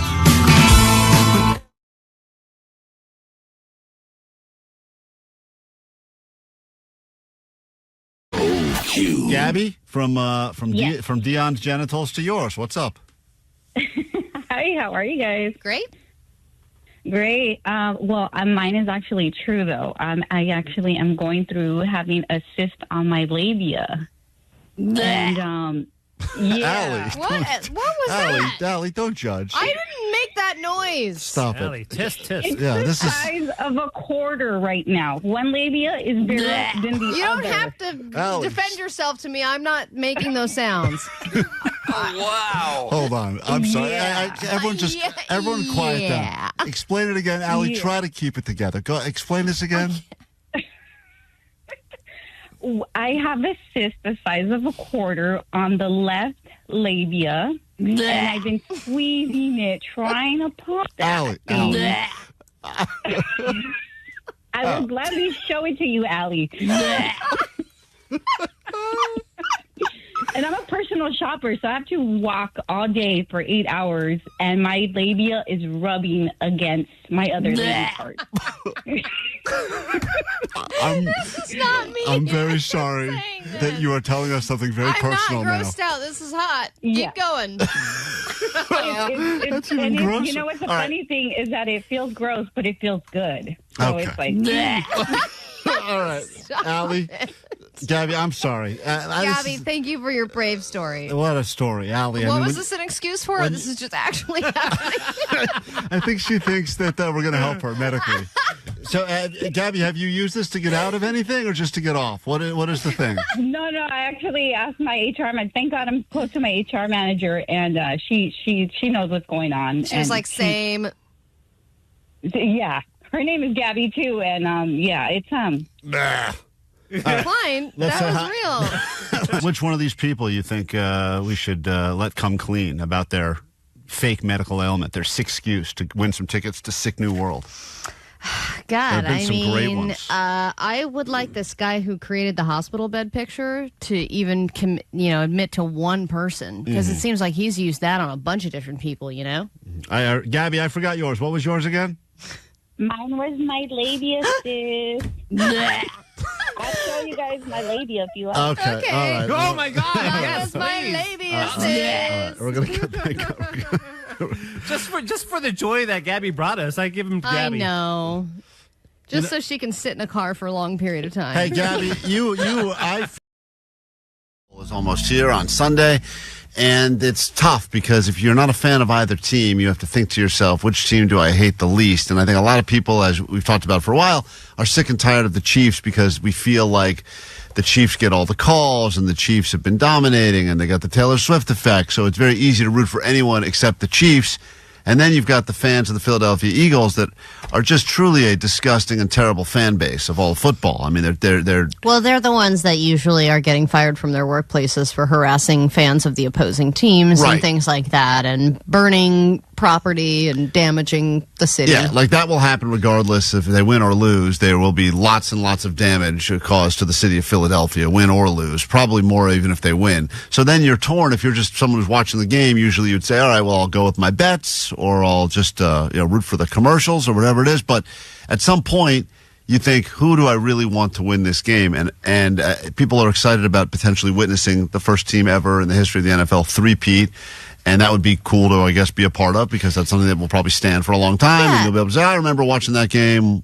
Sure. I mean, when Marcus Mumford came by yesterday and was like, as somebody who's a neutral party, right, you want to see a three-peat because it's never been seen before. Yes. And you're like, yes, but you don't understand that we hate the Chiefs. Right. Yeah. So I don't want a three-peat to happen. But he's like, from a completely outside perspective, neutral, someone who doesn't really care, that's cool.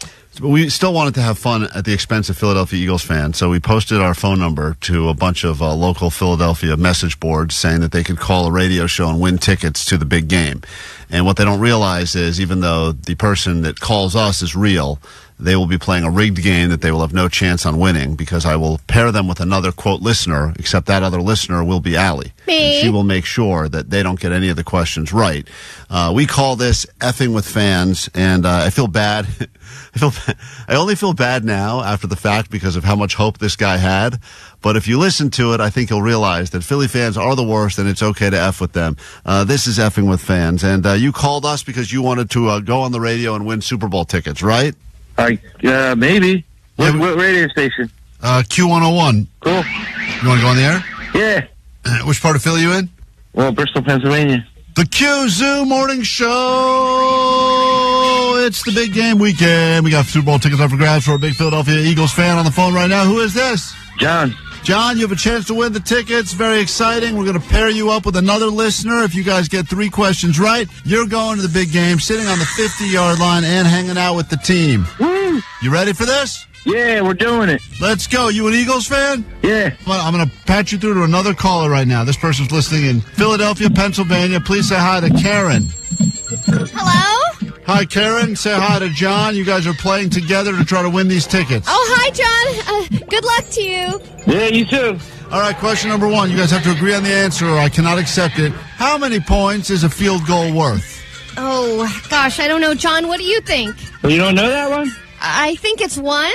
No, keep going. 0? Nope. No, come on. Why would it be 0? 4. 3 points.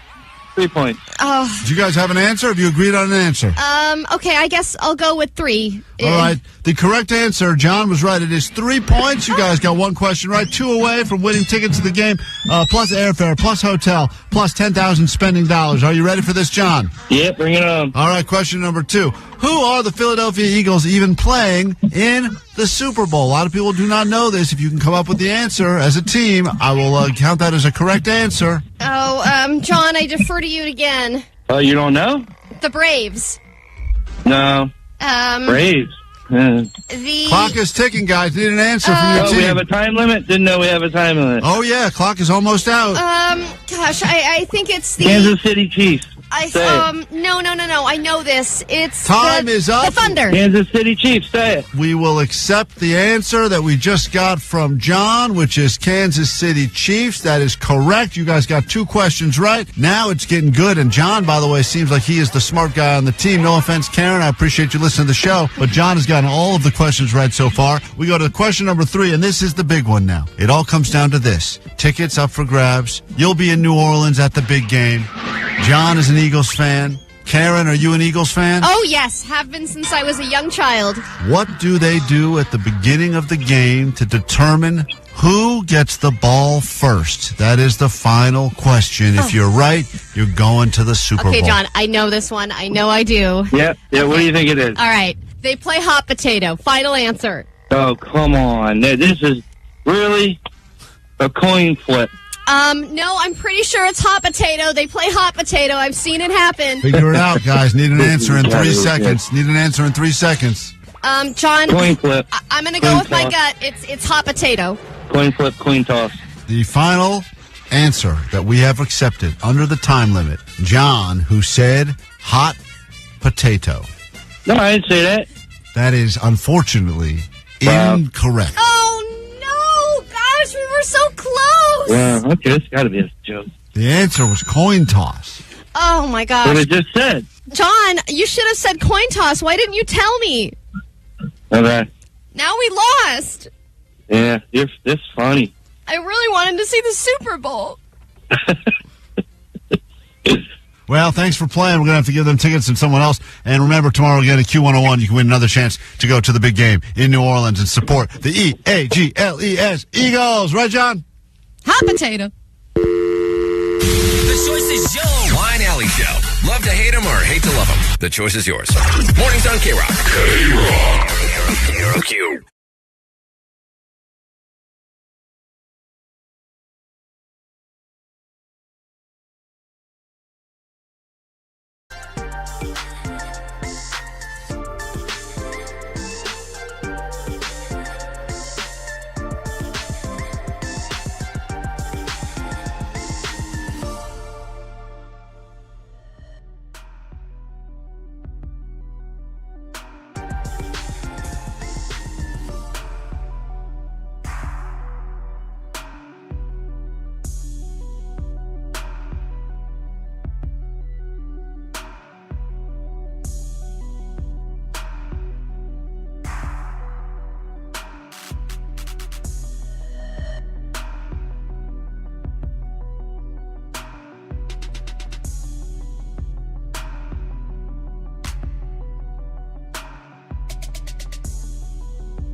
KROQ, we are Klein Alley Show. That's Green Day, Last Night on Earth. In about an hour, we'll get you on a standby list, send you internationally so you can go to Dublin, Ireland, and see some Lumineers. Going to give away that trip Monday morning. I know no one looks forward to the Monday after the Super Bowl, and I get it. It should be a national holiday. We've all said that for years. It's not still, so we'll come here and make it worth your while by giving away a trip. You know we have a stupid meeting on that day? Yes. They're like, oh, yeah, by the way, that meeting's February 10th. And I'm like, oh, okay, I don't even think about it. And then I look at the calendar and I'm like, wait, damn it. Yeah, that's a terrible day for a meeting. Oh, it's like, just why would anybody do that to us? Why would anyone do that to they're passing off themselves? the bad meetings to us. Hey, Julie.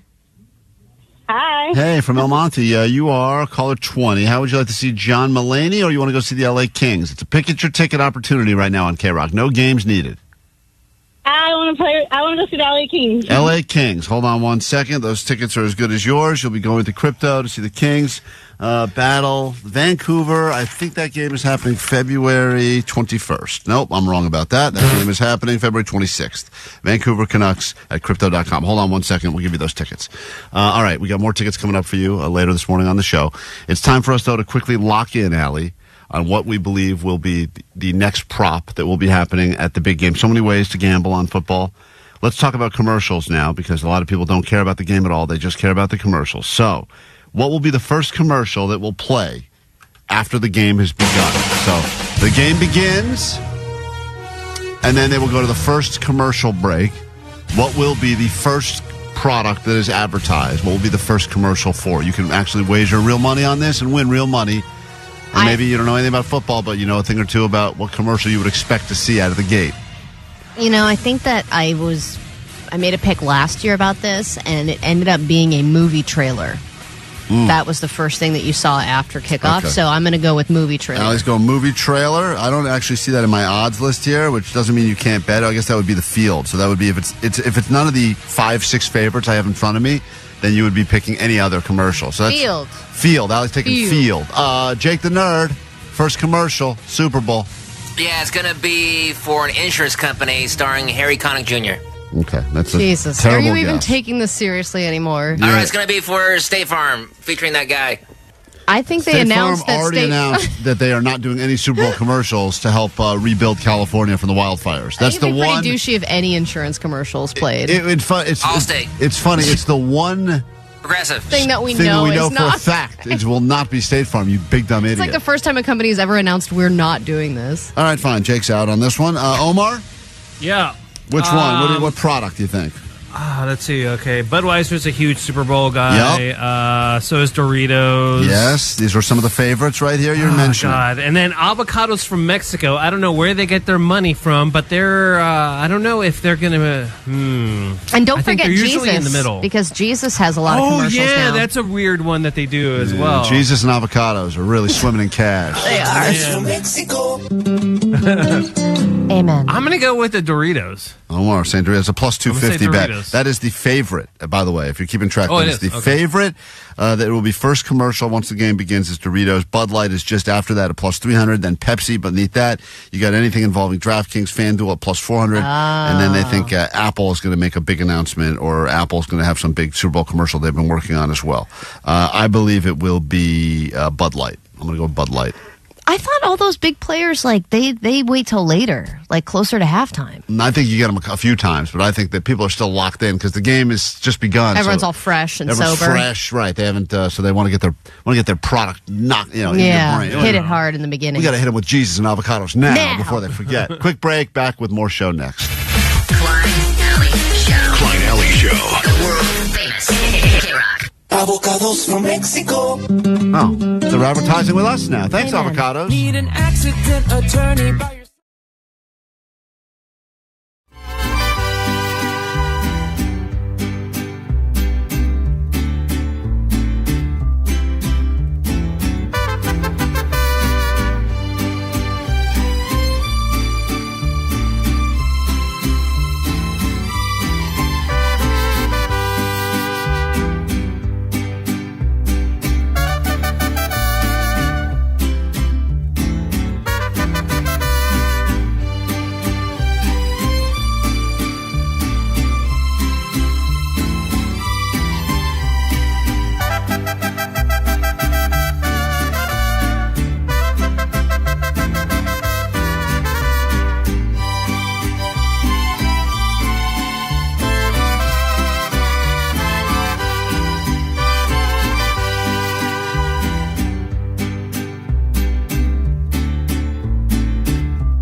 moment. Allie, what's going on? A new Valentine's Day trend and finally an upgrade for Alexa.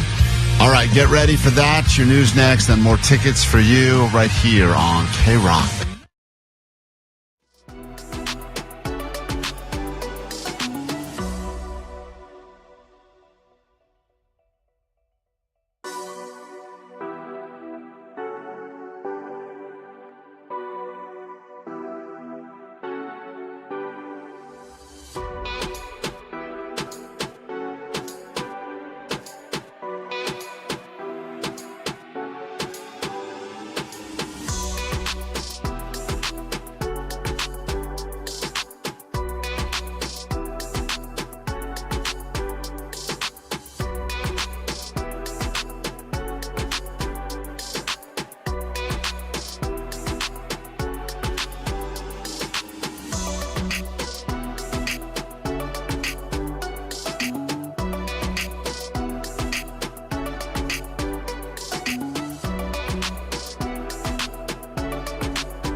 KROQ, Klein Alley's show. Let's get to your news, and we get into a brand new hour of the show. Thanks for bearing with me today.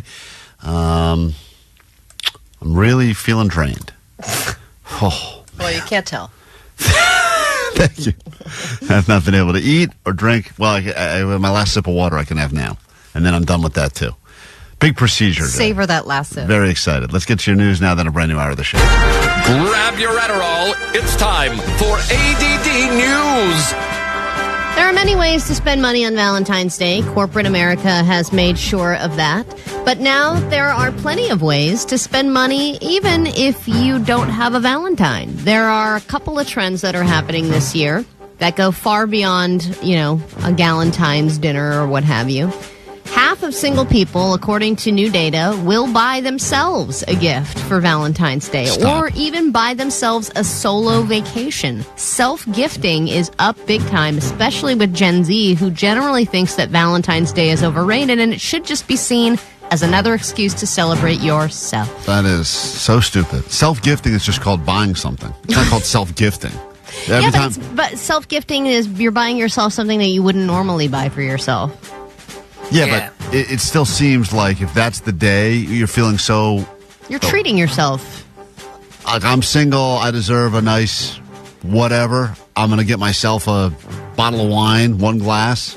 I mean, that seems so unnecessary. Just go drink. Why is it a problem to celebrate yourself? It's not a problem, but we've been doing that forever. If you go to the store and buy yourself something, you've been doing that forever. You don't have to call it self-gifting. I know, but like Vanessa will take herself out to dinner sometimes, right, Vanessa? Yeah, all the time. Yeah, so are you going to do something, a solo thing for yourself on Valentine's Day? Actually, my family's going to be here for Valentine's Day, so it's good. You're not going out with What about the volleyball? Yeah, what about volleyball? Okay, volleyball. He wants to go all the way. Probably play volleyball at the beach. Then. Nice. There we go.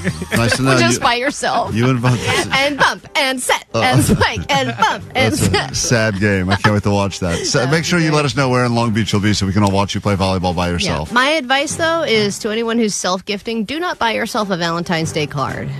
No one likes that anyway, even when you are in a relationship. I mean, I get I guess I can understand the concept if you're feeling that I don't want to be all depressed today, so I'm going to do something fun for myself. That I understand, but it just seems weird there's a term for it now that we're self-gifting. Self-gifting. Or a trip. Taking yourself on a trip.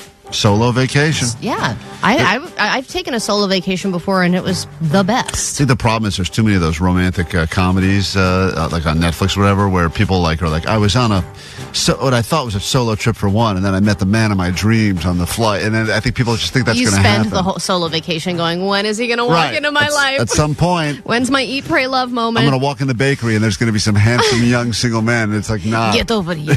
Right, it's not happening. Amazon is doing very well as a company. They're about to beat Walmart in revenue for the first time ever. And for the first time in a long time, they're announcing a new Alexa. She's just been waiting in the wings for a while, telling us, I'm not sure about that. But in a new event taking place later this month, Amazon is going to unveil a new AI-powered Alexa. So this is her first major update in a decade, and she'll have a sample of the new voice. Oh, I'd love to hear that. Love to hear this. Okay, volleyball. Wow, that is AI. Imagine if I was Alexa. Oh, my God. I would love it so much. I would use Alexa all the time if Vanessa was Alexa. Ask me something. Okay. Hey, Alexa? Yes, Allie. Because it's AI, so what's I know the weather going to be like today? The weather today is going to be raining. She's good. She's good. Love it. Smart. So good. Not too many details. No. Just basically what I know. Wear a jacket. Bring an umbrella. That's right. All well said. Well, right now they have said that Alexa has really just been reduced to like a kitchen timer or a weather update girl, like most women. That's all we use it for, for sure. That's it. Get in the kitchen and tell me about the weather. And they want everyone to know, like, Alexa can do more than just that. She's not just keeping track of when you My kids use it to play fart sound effects. Yeah, she's got that going for her. Alexa, play fart sound effects, and then she'll fart. That's great. See? She's got three skills. Hey, Vanessa, play fart sound effects. Good job. I like Vanessa. Hey, Vanessa's great. So, Vanessa, tell me a joke. Knock, knock. Oh, who's there? Allie. I didn't have the joke prepared. That's pretty I love funny. that you started with knock knock, though. That's good stuff. All right, let's turn our attention away from flight problems and talk about airport smuggling problems instead. And this was something that just happened at LAX, where they customs intercepted a bag that was supposed to contain Japanese snacks, but instead contained 37 live beetles that were hidden inside these packages, disguised as chocolate, potato chips, etc. What do I say always? Never Don't smuggle something good inside of something great. Yeah. You screwed up. You once again screwed it up. Smuggle inside of something that people don't want. Call it a healthy salad mix. Call it a veggie platter for the Super Bowl. No, customs not going to waste any time looking at that. They're going to send it right through. If chips and chocolate, that's good stuff. But I look also at that. what is the point of beetle? Like, why are you importing They're beetles? like very collectible for some people. Oh, I wonder which people. You mean you, Jake? No, I collect dead things. Those are alive. Right, but if these are the kind of things. Get out of here, you live beetle. But these are the kind of things that if you saw them dead, like at one of your weird little hobby shops, and it was in a frame, you'd buy it and put it above your desk. Yeah, they're cool looking. They're like one of those really big, like rhinoceros beetles. Sorry. Now I want Jake to be Alexa. All right, go ahead. What's the giant animal with a horn on his called? Unicorn. No. Starts with an R. Can you say it? Rhino. No, the full name. No. Can you not do it, really? Rhinoceros. There you go. See, you have to pull in Alexa and just go, I'm not sure. Yeah. I'm not sure about that. Ask me later. I'm having ask me later. I'm having trouble. Get into a brand new hour of the show after Foo Fighters. This will be a good hour for you if you'd like to go see John Mulaney, Yamava, plus $50 to play the slots. Generation Wars, an opportunity for you to defend your generation. If you are a millennial or a Gen Zer, we'll figure out who reigns supreme this week. Plus, Postmaster Johnny was a guest speaker at UCLA. I know, we're shocked too. We'll get to the audio next.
Show.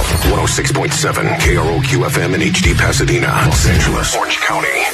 This is the world famous KROQ. Good morning. Welcome to KROQ just after 8 o'clock.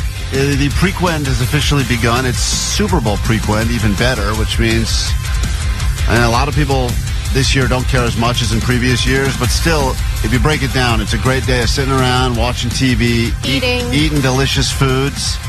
Man, I miss food. And guessing what's going to happen and then being disappointed. That's what it's all about. My name's Klein. That's Allie right there. Morning. You got DJ Omar Khan, the audio sniper. Jake the nerd in the back. Arbiter of audio. Postmaster Johnny and Vanessa taking your calls at 800-520-1067. Lots to give you coming up in less than an hour. Get you on that standby list. Send you to Dublin, Ireland to see the Lumineers and give you tickets to see the Lumineers right here.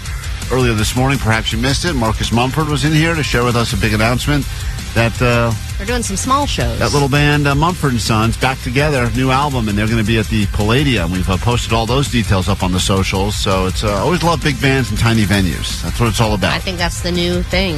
Everyone is used to seeing big bands in big venues or at festivals, and now to seeing that in an intimate setting is much more special. Today after the show, I have to immediately go and get an endoscopy and a colonoscopy, which means I'm going to be shish kebabbed, or as a listener put it earlier, Klein's getting Eiffel Towered after the show today. Or human centipede. Thank you. I saw that. Meanwhile, people have been leaving lots of messages to try to freak me out before I go under, and there's another one. Hi, love the show. Klein, you're so brave coming into work with that situation going on. Yep. But anyway, yesterday you had mentioned that your worst fear was that you go through this whole thing and they, didn't get it done or something. Well, that's what happened to me. And I went through the whole process and woke up and I said, okay, what's the result? And they said, oh, yeah, you were in too much pain. You didn't go through it. I don't remember any of it, but they said that I was complaining way too much. And then to put the cherry on top of it all, they said, oh, yeah, this happens a lot to women that are thin and if they had red hair. Thin gingers. Gotta be careful. They're making that up. No, I think that's true. That we did learn that thin, I don't know about thin part, but the gingers experience pain worse than non-gingers. That's a real thing. We've reported that before. No, that's the only way they feel because they have no soul. Right. The only way they feel is pain. They don't feel pleasure. All feelings just translate into pain. Everything's pain. And I said, are you kidding me? Yeah. So your worst nightmare happened to me. Great. And I went through the whole thing and didn't get anything done. Great. So they told me I have to go through it again, but this time I'll have to be asleep. So anyway, I'm sure yours will go better today. Great, thanks. Good luck. Thank you for that. I love having your Go ahead, I was just going to ask Klein, haven't you already not followed a ton of the guidelines that you were supposed to do? You kind of mistimed everything or didn't take your pills when you were supposed to? Yeah, I don't read a lot. They gave me like a 6-page pamphlet of what I'm supposed to do to prepare for today, and I... Well, that's the thing is, A, you don't read. B, if you do read something, you decide how you'd like to interpret that and do it in your own way. That's correct. Because you know better than the doctors. And I violated about 6 of the main 9 rules. So we'll see how this goes. It's exciting. It's the Super Bowl. Thank you. I'm very excited for Super Bowl. We got the moves. Super Bowl. Nobody wins. That's right. Woo! That's me. Gather round. Super Bowl weekend is here. The lucky me. All right, let's give you this one. There's something happening in another country, and we need to make a decision. Do we import it or export it? This is going to really... You will have a strong opinion about this. I think we got to bring it to America, but I know Allie is going to say no way. So we'll talk about that next.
Klein Alley Show. Time for an import-export.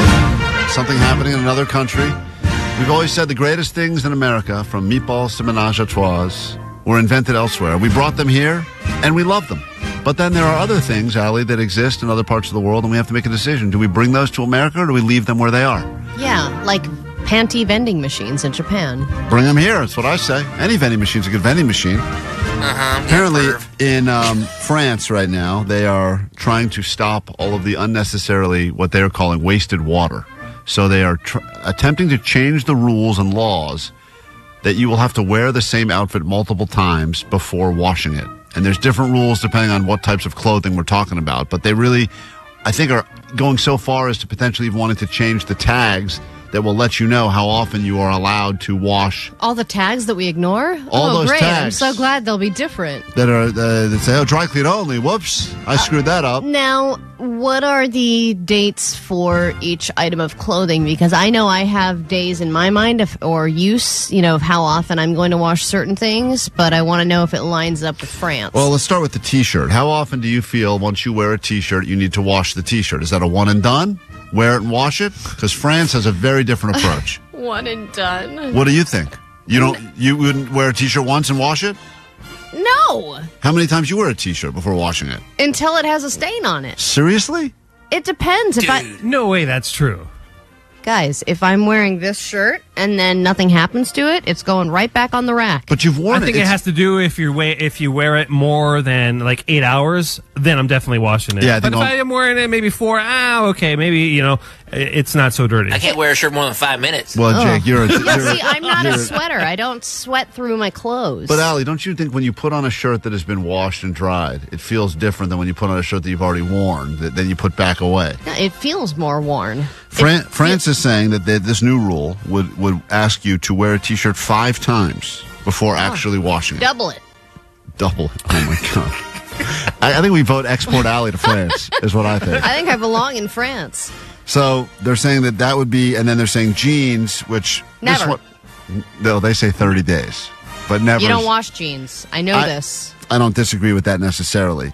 But I've heard that, but that, to me, is disgusting. Microwave them.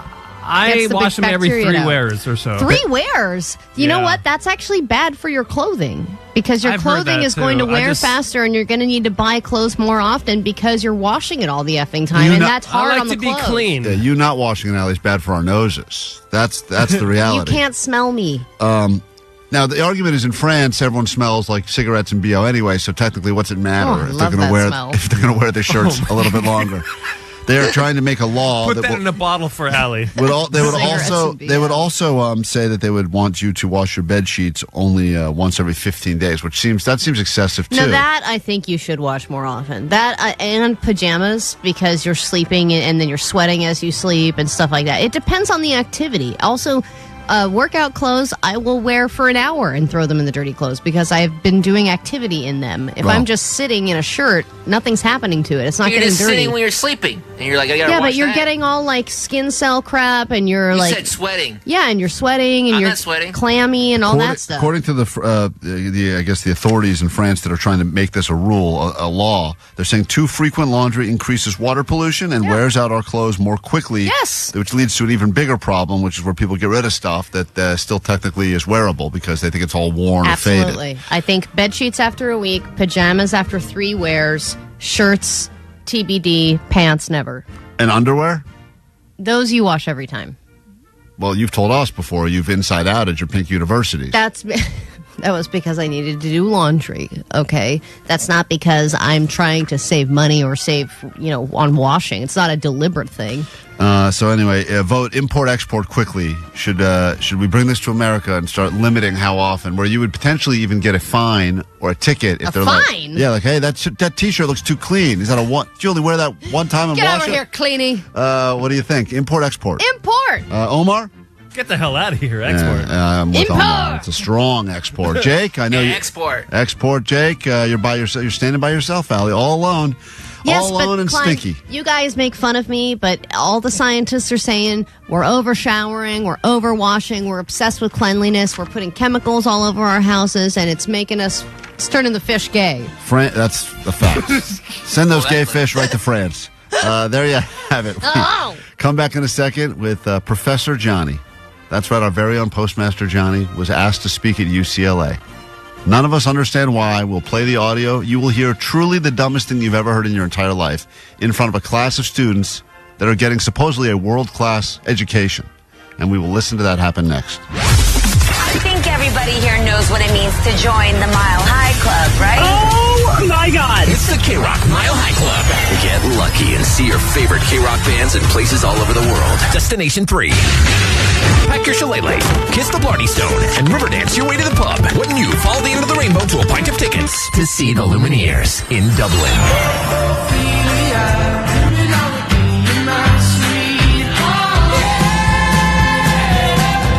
All week and instantly win tickets to a private show with the Lumineers in the intimate, helpful Honda sound space. But they're a good band. Please welcome the Lumineers, everybody.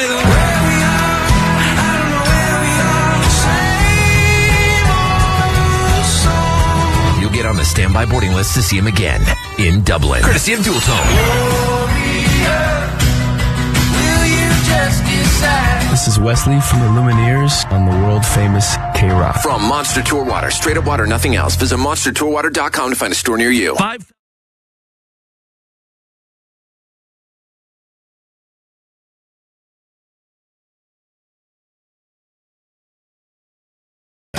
Countdown to the solar eclipse.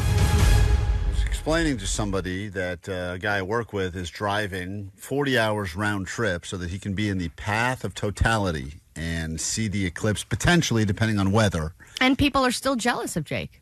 Not this person. Most people's reaction is why. That is the big question I get. Almost like when his girlfriend earlier said, what? It's the same sort of thing. And I guess there are eclipse people and there are people that just don't care. Yeah, I mean, Nicole Alvarez went up to Jake and was like, are you seriously going? I'm so jealous. That's so cool that you're doing that. Yeah, because she's a big fan of, like, that whole, Mercury in retrograde and, blah, blah, blah. I mean, I'm celestial events. Right, whatever it is. Is that another name you have for sex? Yes, you want to have one? So this is the big problem as we are getting closer and closer. T-minus how many days, Jake, till the solar eclipse? 5? Countdown to the solar eclipse. People are getting scammed all over the place, and here's the story. Solar eclipse glasses. You are going to need these for the solar eclipse. But here's the problem. During the last solar eclipse of 2017, we saw a wave of counterfeit glasses hitting online marketplaces. First thing you want to do on the glasses. So this guy is explaining that if you are the type of person that is going to go out and purchase your own pair of solar eclipse glasses, already I'm out because there's no chance I'm doing this, but okay. You want to make sure you don't buy the counterfeit ones that are flooding the market. Yeah, and I think they're everywhere. Like, even if you go on Amazon, I think half the ones you see there are probably counterfeit. They do kind of freak you out because they say if you look at the eclipse for even a second and you do not have the right glasses, your retinas will burn and you could go blind forever. I mean, they do really freak you out about it. Yeah, and even if, like, I think they're bent and stuff, they don't work. Like, they break very easily. Hey, get Blind Charlie on the phone. I want to see if we get him to record a bunch of PSAs where he talks about how he, even though he don't didn't end up like me. Yeah, like that he looked at, like if it's a bunch of videos of Blind Charlie's like, I looked at the last eclipse for 1 second, and now, and it's just like, because I don't think, he didn't go blind because of that. He went blind because of a lifetime of bad habits and a bunch of bad eating, and he got really fat and everything like that. I think he got diabetes. But regardless, the idea that they're making it sound like not only if you look up at it for more than a second you go blind, but if you buy the wrong let's just say you think you went out of your way to buy the right glasses, and then you still put them on, look up, and you find out you got counterfeit ones, you still go blind. Yeah, then you're a nerd and you're blind. You're a blind nerd that got bamboozled. Listen. Is look for that logo right there, that ISO logo. That's the International Organization for Standardization. Sounds like such a scam.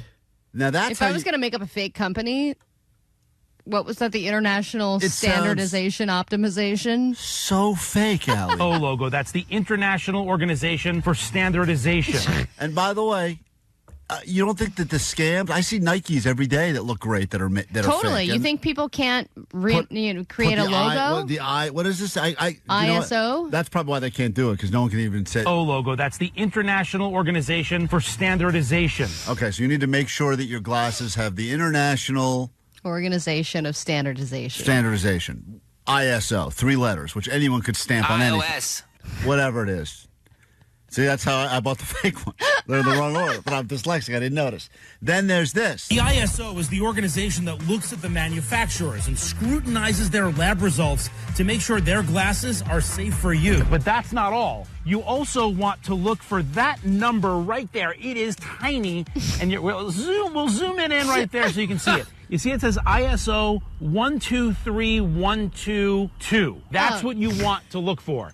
That's also such a scammy number. That number seems so fake. 1, 2, 3. 1, 2. Don't say 3 again. 2. This is how you know you're buying real eclipse glasses. 1, 2, 3, 1, 2, 2. That's It's like unbelievable. Advice to the world whatever organization: be cooler than that. If someone gave me these glasses, the real ones, I would look at this and be like, "These have got to be fake. They got to be." What you want to look for. The other thing you want to look for. Take a guess, Allie. Oh my God! There's more things to look for on your glasses. God. Maybe the thickness of the film over the glasses. Let's see. You actually want the address of where this was manufactured. By the way, China. That's when you know it's real. 1, 2, 2, China way. If it's America, it's a scam. You have from the last eclipse in 2017 are still good. Think again. Oh, so if you have eclipse glasses that you've been holding, no way, from 2017, they're not good anymore, Jake. That's garbage. You're right. They're garbage now. If they're bent, ripped, or scratched, just toss them. Finally, let's test to see if your new glasses are safe. Oh my God. Put these on inside of your house or inside somewhere. I want you to get in front of a bright... How much does this guy slay, Allie? You think this guy gets... Well, especially with that cool music underneath when he's talking. Inside of your house or inside somewhere. I want you to get in front of a bright light. Put these on. Now, look right into the light. Right now, I can barely make out the light. It's really, really, really, really dark. I mean, if you want to see this His eclipse... wife is just standing in the background like, God damn, I see. That's good. That means these work. So if you can see nothing, then you've successfully gotten your eclipse glasses. I mean... Countdown to the solar eclipse. The amount of things you have to do, the checklist you have to go through, and then you have to do practice looks on inside lamps. Hey, Blind Charlie. Yeah, what's up? Would you record some videos that we could put out on the internet to let everyone know that you are officially blind because you accidentally looked up at the last eclipse? Sure. That's not why, but yeah, okay. Yeah. I don't. That's it. People are. You mean like PSAs? Now you know kind of situation. Okay. Yeah. I also wonder if Blind Charlie were to try and go on a street corner and sell eclipse glasses, how many he'd be able to sell. Oh, so many. Because you have to trust this guy. Yeah. Trust me, I know. Right? These ones work. He should just sell normal glasses. Like, I didn't know. Yeah. You like I eclipse just have a sign that glasses? says, "Don't end up like me. Buy these glasses before you look at the Yes. eclipse." If you're buying the eclipse glasses, I would totally buy them from It's him. like who sells the best fireworks? The guys that have 3 fingers. Yep. Right? Same exact thing. Yeah. All right, Charlie. Hold on. We're going to come up with a business plan. Okay. Where are you right now? I am. He's still on Big behind Bear. the bank. yeah, still Did you Big get Bear. left up there on top of the mountain? Jesus Christ, man. Klein Alley Show. KROQ. Countdown to the...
Trigger warning, this will probably upset you to your core. It's KROQ, we are Klein Alley Show. And if you think about UCLA, it's a fine institution, unless, of course, you're a fan of USC, in which case you hate UCLA. Regardless, very difficult to get into.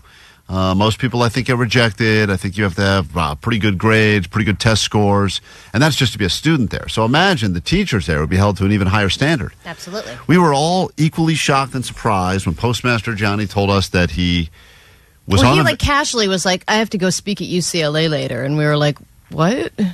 I was convinced he was trying to spell something that was not UCLA, the college. Like, I thought he was going somewhere else completely, and he was trying to spell it. And then I thought maybe he's talking about something near UCLA, because I know he likes to go to the bars by there, because he says they got the good, the better baddies are by the UCLA bars. I thought he was going to meet a girl at UCLA and talk to her, and that's what he meant by speak at UCLA. Right, but Johnny, correct me if I'm wrong, you were brought in front of an entire class of people? Sir, yes, sir. And you claim, we asked you a little bit about this on the bonus podcast yesterday, that you were speaking to a room full of marine biologists? One of them was a marine biologist. The other ones were all comms majors. Comms majors? Communications. I know It's been a minute since you guys have been in college, but comms is communications. Right. And you went there for what reason? I thought I was just going to be arm candy, kind of, but then I ended up talking for a whole hour in front of the whole class. You think the teachers and guest speakers bring arm candy? They would have brought me just to be like, hey, this is another kid that's like somewhat of a college age. Like, he's probably going to come along for that. Right. All right. Why don't I'm going to play some of the audio. Johnny, I may need Johnny to come in the studio to defend himself for this, because this audio is crazy. And at some point, apparently, he badmouthed it. Johnny, you understand? I haven't heard this audio yet completely. I know Omar heard some of it and Allie did, but you kind of badmouth us to the room full of students. You go know ahead, that. play it. Let's hear it. Well, you said it. I know, but I don't remember what I said. But go ahead. Did you prepare your speech at all? No, not at all. I thought about it while we ate dinner beforehand, but that was it. This is Johnny speaking to a class full of 100 students at UCLA. So, just as Jennifer said, attention span is really, really, really short, especially nowadays. We grew up on, a lot of us grew up in the genesis of social media. And I had to kind of teach my coworkers the importance of that. You had to teach us the importance of social media? Yeah, I had to tell you guys. Remember, like, everybody's attention span is super, super short. Yeah, you have to teach us about the genesis of social media. No, I grew up in the genesis of social media. You guys kind of were there. I grew up in the genesis of Sega Genesis. Oh, yeah. That's the genesis. Genesis does. Immediately, the first video, first 3 seconds, I say, don't say my name, don't say what show I'm on, it has nothing to do with radio. Holding up a box of cereal and the thing about sneaking cereal into the theaters. Oh, my God. I felt like a superhero when I said that, too. Johnny, you're talking about your dumb bit you do? Sneaking cereal into the theaters. I rest my case. So, wait, you're talking to a room full of kids that obviously know, they don't need you to explain, because they're looking at you like you're some old, out-of-touch loser, too. Well, no, they're actually kids older than me in that class, but that was like... You're also saying, you're all just spitting out things that are common knowledge nowadays. Right. Show no attention span anymore. We get it. No one has an attention span. That goes without saying. But also, too... Right. But you did say. That was... Did you pick that up at UCLA yesterday? That was like one of the big talking points that Jennifer wanted to bring up when she brought me. She wanted to bring up me riding the first time on the airplane, me sneaking chicken in my pants, and then just my experience. Listen to Johnny. He speaks about his idea of sneaking chicken in his pants. Play it. He speaks about he's about to win a Nobel Prize. Yeah, like I did. Right. Imagine a teacher that actually helped come up with some medical device that cured something. Yes. Johnny is speaking about his bringing food in his pants in the movie theater. Listen to this. I mean, sneaking cereal into the theaters. What if we did chicken? Me and Klein are big Costco guys. Okay. I was like, let me go get a rotisserie chicken. Go, first video, literally. Sneaking rotisserie chicken into the theaters. Already messed up the name there. You called it you had it rotisserie, and then you changed it back to rotisserie, you idiot. That's how I said it in the video. I know. So he goes. That's how I said it in the video. Then we're spitballing. We go, cereal. What can we do next? Rotisserie chicken. We like Costco. Literally the next day, 130 views. I wake up to 130,000 views. Boom. Okay. It looks like he does it a lot. Oh, they're actually a radio show. So now he's talking about bringing it back to the show. Right. So you're saying that you had a genius hit you, bring chicken in your pants into a movie theater. You explained to the kids. And now it's helping us. And is anyone watching you as you're doing these? Dude, they are feverishly taking down notes. They're taking notes. Right. Yes. They are? Yes. Notepads. Holy crap. How to transfer from UCLA. Yes. They're all filling out applications for other colleges. USC, Transfer Portal. Any other school. Marco on KROQ. Good morning.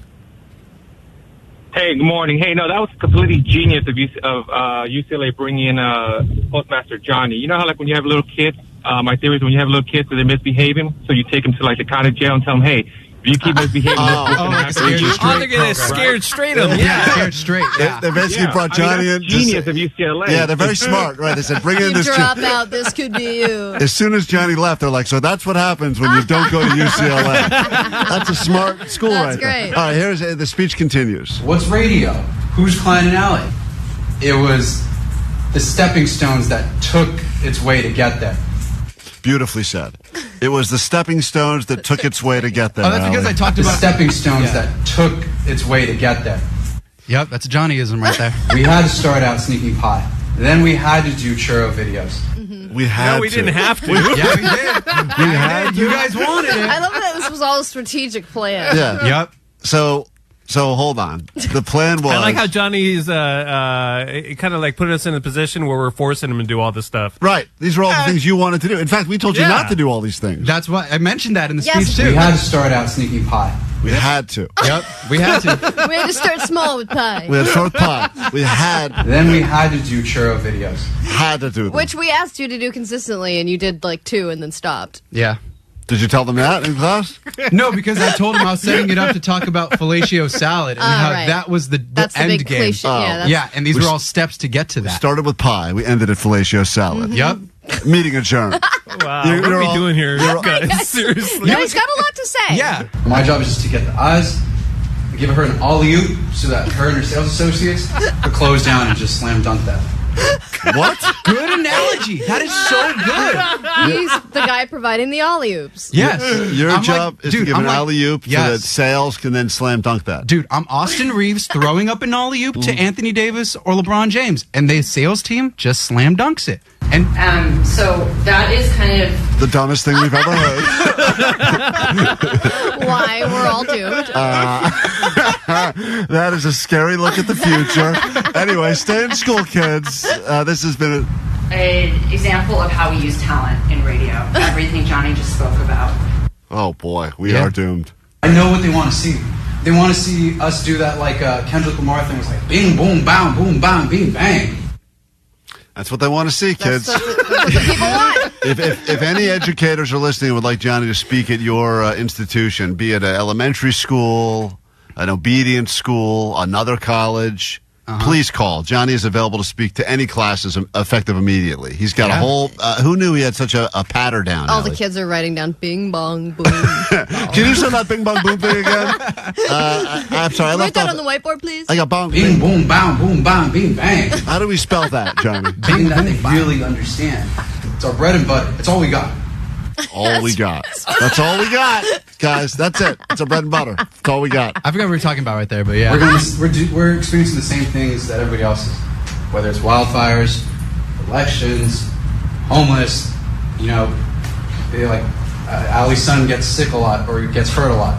So are you just riffing right now? The whole thing is a riff. You're not supposed to stand up there with a piece of paper. I'm going to look so unprofessional. Homeless. Allie's kid gets sick a lot. But again, it doesn't seem like you're staying on the topic. Yeah, what is the point you're what making direction here? are you going? Didn't the first thing you said? Are you throwing darts at something? No, that was talking about like relating and connecting with the community. And I was like, we're like the average Joe. Allie's a mom that has a kid that gets sick and hurt too. Oh, that's like, okay, got it. Didn't you start this whole thing by saying people have a short attention span?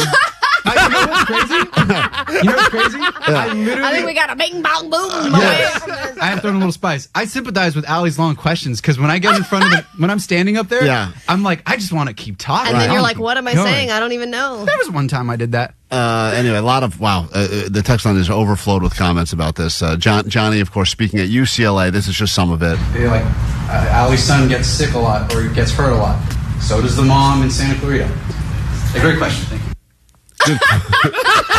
You chopped that up. You chopped that up. Who asked that question? What was the question? This other girl named Allie that was wearing a hoodie that said orgy. She had asked the question.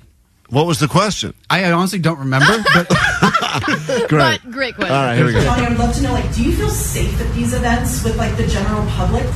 Do you feel safe? That's an interesting question. So this woman, was one because she wanted to do public events with her Brazzers. With Brazzers, and she was like, "Hey, do you guys feel safe at your events? And what do you do to feel safe at events?" Hold on, they had someone from Brazzers speaking? Yeah, man, I should have gone to that. Totally, another great insight, and this does happen. Another great insight. Jesus Christ, John. So as a guy, I don't really feel threatened when I meet listeners. some people are sketchier than others. I'm not going to lie. Some of them have way more crazier piercings. Some of them have crazy colored hair. And some of them just look like they're living in a trailer off of Hacienda. Don't you live? Did you? Hold on, Johnny. Don't you live in a trailer? Yeah, Isn't your hair colored? Yeah, but my hair's just a natural color, not like purple. Described yourself. Yeah, I know. Yeah, so I had rights. This is why I don't like the difference between Johnny in his 20s and someone in their 70s was like the weird kids with the purple hair. Yeah, like, exactly. Yeah, Karina. Karina, you're on KROQ. Good morning. Good morning. Hi. What can we do for you? So I'm a special education teacher, and I think Johnny would be great in my classroom. I agree. Hold on one second. Bing bong, bing bong. Yeah, John. That's not teaching, that's just being. Yeah, John. Hey, you got a rhythm with the tism, man. Hold on. Are you inviting Johnny to speak or to join the class? Maybe both. Okay. All right, hold on. Get her information. I love it. All right, once again. Keep going. Let's get it going. So, as professionals, we try to really identify, okay, let's not judge a book by its cover. Oh, my God. Johnny is... Did you call yourself a professional? Yeah, I was laughing and I was sneering to Jennifer. I was like, oh, my God, I said professional. As a professional. That's so funny. As a professional, insert cliche here. Yeah. Professionals, we try to really identify, okay, let's not judge a book by its cover, but at the same time, our guards are up. So there's been a time or two where we're in a big parking structure right off Hollywood, and I was like, Allie, let me walk you to your car real quick. Like, let me go with you, right? Like, I think of Allie and Vanessa as kind of like older sister and another older sister. Thanks so much, Johnny. Love that. You could have just said older sisters. Yeah. An older sister and another older sister. I almost thought mom. I was like, am I going to say mom? But I was like, is he going to say a mom? But then you just graced me with another even older sister. What a terrible question. Older and an older, grosser sister. You need to be the dumbest person in every room you walk in. Are you looking in the mirror when you say this? Yes, dude. This is his parting advice for the class. This is his big speech at the end. This is the big speech at the end. Maybe some Braveheart music, Omar, anything inspirational as we listen to Johnny's words of wisdom for the future. He's speaking to a class at UCLA. This is not a joke. I'm not sure how this got accepted. I think that whole school... That is the appropriate music. All right, here we go. You need to be the dumbest person in every room you walk in, especially in this industry. That's what I've learned. You need to be the person that knows the least. I don't know anything. I don't. You need to be very dumb. That's the beauty in learning and the beauty of just being young, too. Not knowing. Nobody knows. What I've learned so far, nobody has any idea what they're doing. You mean you're taking it all in? Take everything. Wait. She's like, how do I translate what he's saying? Play it back. Because he's saying, be dumb. Don't You need learn. to be a sponge. And another thing you really need to do is fail. Yep. Fail. Write down, you must fail. Because you must fail. You can only fail about so many times. You've already hit your limit, pal. Before you hit a success. I did.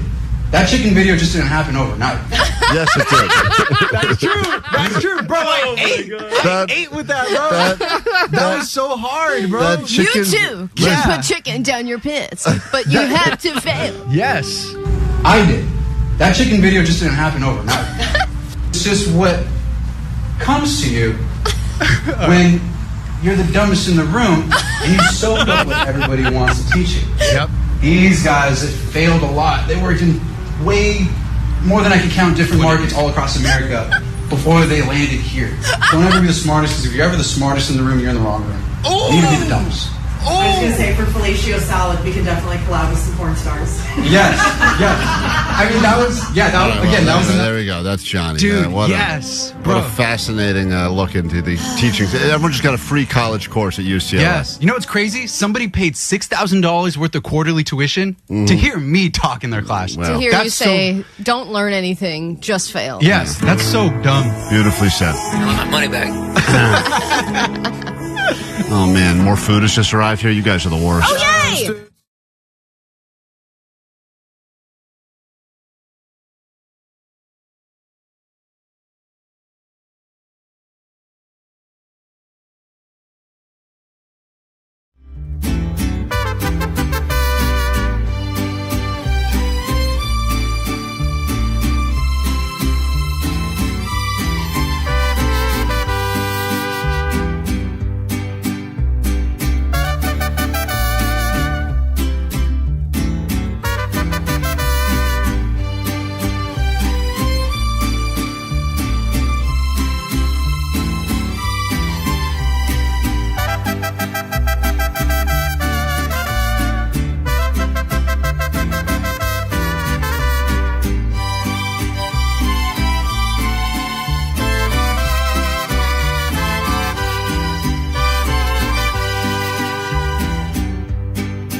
KROQ, Klein Alley Show. If you have not been paying attention to today's show, I'm not allowed to eat anything because I got to go get a procedure after the show. They got to do a endoscopy, colonoscopy, whole thing.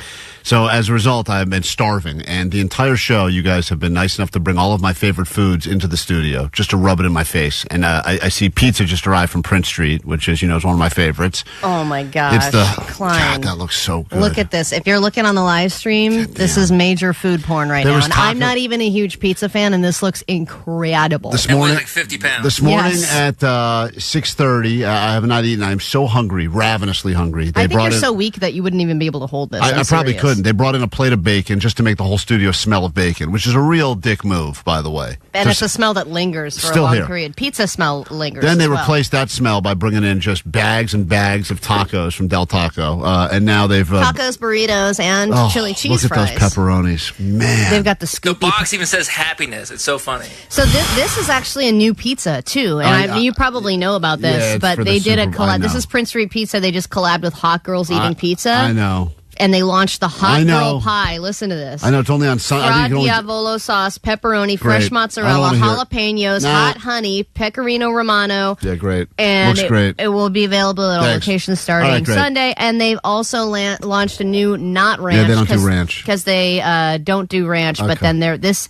Not Ranch, all the proceeds, if you buy one, is going to go to LA Fire Relief. I'm happy that people have started to turn on you. Now, at first I thought this was funny. Now it's just cruel. Bringing in pizza to rub it in Klein's face. That's not funny. It's not funny anymore. It's not funny. I don't think I've ever seen you so mad and Jake so happy. Like the polar opposite of feelings. He's just having the best day. Me too. I'm dancing. Ow. I can't even sit down. I'm so excited. Do you think if I chewed a piece up and spit it in the trash can, that would count? Like, would I get... What do you mean no? Why, Vanessa? Klein, you don't want to go through this again. Be strong. Oh, man, that looks good. It is really good, though. All right, we got to take a break. It's got that hot, all right, with the spicy and the honey. Yeah, great. Thanks, Allie. Yum. Thanks, Prince Street. And these pieces are huge. Look at how big I know. Thank you how big they are. This is the hungriest now I've been officially in my life. Oh, my God. That's awesome. We'll take a quick break. We'll be back. When we return, we'll get you on the standby boarding list so you can go to Dublin, Ireland and see the Lumineers. Do you hear my stomach? You can literally, it's full-on rumble mode. I can't hear it over the sizzle of this pepperoni. Oh, God damn you all. Bad Parents. Good show. Your choice. We go to Target and you get a toy, or I come to your play and I sit in the crowd in the back. In the back? Klein Alley Show. Mornings on KROQ. Need an accident attorney by your side. All you got to do is...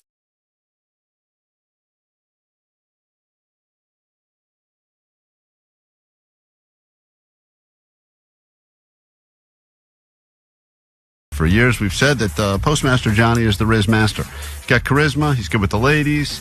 He gets hit on quite a bit. And even people that work here in the building will violate any sort of HR code just to hit on Johnny for a chance to potentially get in the pants of that Postmaster Johnny. And all the horny sales ladies love to dress him up. They love it. For the holidays. Did you see that Elf on a Shelf video that they did? No. Oh, man. It is a doozy. It's Johnny in a little elf costume. It does seem like every time we need to do anything, one of the horny salespeople is like, let's get Johnny in a Speedo. Come on, put on these... They always have an idea of getting... always him in put these pasties on. Yeah. It's really wild. They're like, here's an idea. We're like, what does that have to do with selling solar panels? They're like, don't worry about it. Get him in a Speedo. We're like, what? Okay. But maybe they'll be asking me now. Allie claims that she's stolen the title of Rizmaster and that, once again, the last 2 times you have claimed that you have been hit on. Both times we've found many holes in your story. The first time you claimed at Trader Joe's they were hitting on you. They were hitting on me. And then there was another sandwich place where it was happening, too, with this woman, and she kept looking at me. And Trader Joe's... These are all places where you're getting served. It's customer service, Allie. Oh, come on. Customer service is dead, and you know it. Yeah, and let me say something about Trader Joe's was so offended that you went on the radio and claimed that you were getting hit on by them, that they felt the need to put up a giant billboard. They did not put that up for me. It literally said... service so good, you'll think we're flirting with you. You'll think we're flirting with you. But they wanted to make but you're not. very clear that they were not flirting with you. All right, well... And then there was a time you claimed you were driving down the street and a Los Angeles Laker was hitting on you because a guy in a purple car gestured at you as he drove by. With really expensive chains on. Right.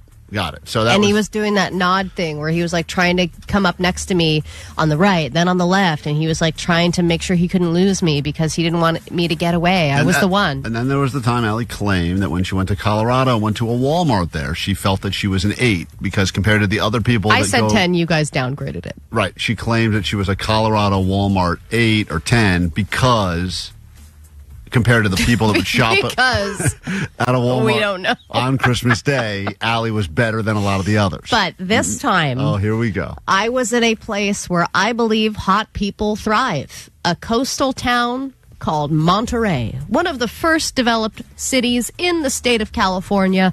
Obviously a historic place, a place tourists like to go. People like to have less clothing on there because it's a beach town.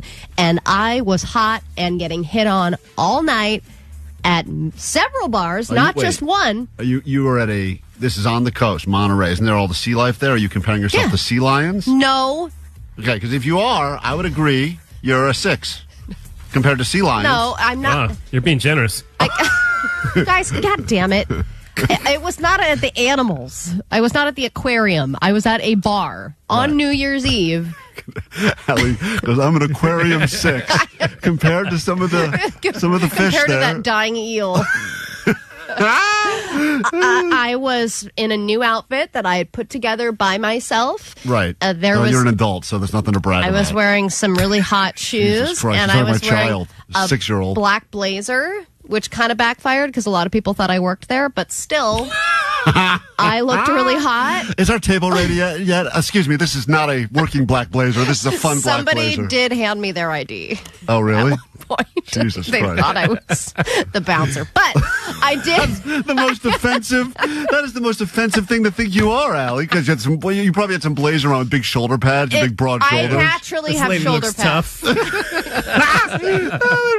my flag football team. Here, just keep it. They probably thought Allie was a member of Hell's Angels. Hey, what any problems? Don't make me take this off. Hey. They probably called you Tiny, like one of those big people that has a little name. No, there was a guy. First of all, a guy was like, "Wow, you look good. You must have just come from a work convention." And I was like, "Well, thank you so much. That's really nice of you to say. I'm actually just out in this outfit for the night." And he was like, "Wow." A guy used the pickup line, "You look good. You must have just come from a work convention." Yeah, because I looked so hot. Like I was like work hot. What are you talking about? Because I had the blazer on. Work hot is not hot. Yes, it is. No, it's not. Yeah, it's like power lesbian status, when it's like, ooh, she's probably like a lawyer. He did ask me if I'm a lawyer, and I said no. But he was trying to make conversation with me, okay? It was just a line he was using. And then How wasted was this guy? He was really wasted, and then later on, I got hit on by more guys that had even worse lines. One guy walked up to me and he said, "Other than sports, what's your favorite song?" Oh, man. That was his pickup line Wait, to Allie, me. This was New Year's Eve? This was New Year's Eve? Yeah. Okay, so this is when because people... as it got closer to midnight, more and more guys were stopping by the table just to check in. Right. Hey, do you want to make out? Hey, are you from here? But everyone was like, you must not be from here because you just look so out of place because you're so beautiful. That's what I was getting. It was getting closer to midnight, so guys were going like, nothing else is working out. Let's just try to hit on that bouncer with the blazer. Some guys say you want to make out. Yeah, a guy did say, do you want a New Year's Eve kiss? Right At after. this point, is your wife already making out with somebody else? No, she was right next to me. Definitely. What? Yeah. Yes, she was. Yeah. So they were like, oh, you're clearly not together because your wife is so much above your grade, right? She was wearing a different blazer, guys. Oh, no. Keep up. Looked like like a lesbian magician team that's waiting to start performing. Wow, yeah. We had said we were married, and then he said, okay, so do you guys still want to make out at New Year's? And I was like, no. But it was like sad to see them drunk and happy, but still rejected. Wow. And then going like, okay, I guess I'll go find somebody else then. And then at the end of the night, I started getting hit on by a 65-year-old woman who said if she would ever go gay, she would go gay with me in a heartbeat. So the thing is, I am hot now. No, you're not. Guys. Your sample is a terrible sample. A 65-year-old lady said that. She wouldn't make out with you if she was lesbian.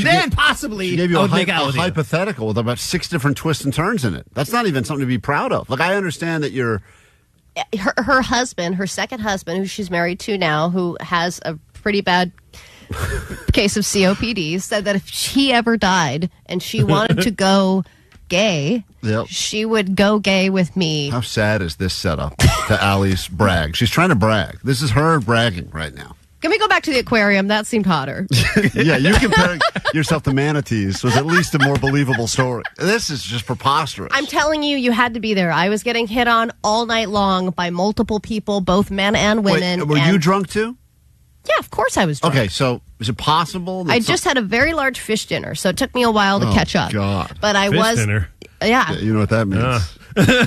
One of our own. Manatee for me. Imagine the guys that got rejected. It's getting close to midnight. They've already gone through all the better options. They end up with Allie in the blazer, smelling like fish. And they say, hey, maybe you want a midnight kiss? And Allie goes, no. That guy's got to just go right in the parking lot. That's got to be it, right? That's got to be game over at that point. No, I was the person that they were gravitating towards because they were all locals that didn't want other locals. They wanted the exotic woman. I'm exotic. Stop laughing. I'm going to read some of these texts so that maybe you can go ahead and get some context here. Allie's hallucinations about people hitting on her are probably just compensating for the fact that her wife is cheating on her. No, she's not cheating. Allie is a drunk goggles 4. That is the new lowest one. Okay. She's a Long John Silver 6. Now that's a fish dinner. Did Allie get her blazer at the Men's Warehouse? Because they have a guarantee she can get her money back. That's an interesting question as well. No. I'm keeping the vest. I'm keeping the blazer. I'm keeping all of it. Put on that outfit tomorrow, because we got cameras now. Wear it in here. And let me see. I'll show you a picture of it right now. Oh, okay. Here we go. Hold on. Hold this up so everyone watching on the YouTube can enjoy as well. Okay. This is Allie's New Year's Eve fit, and she said it was great. And sometimes, listen, I had a shirt for a while. I was convinced when I wore this shirt. That's not a very good.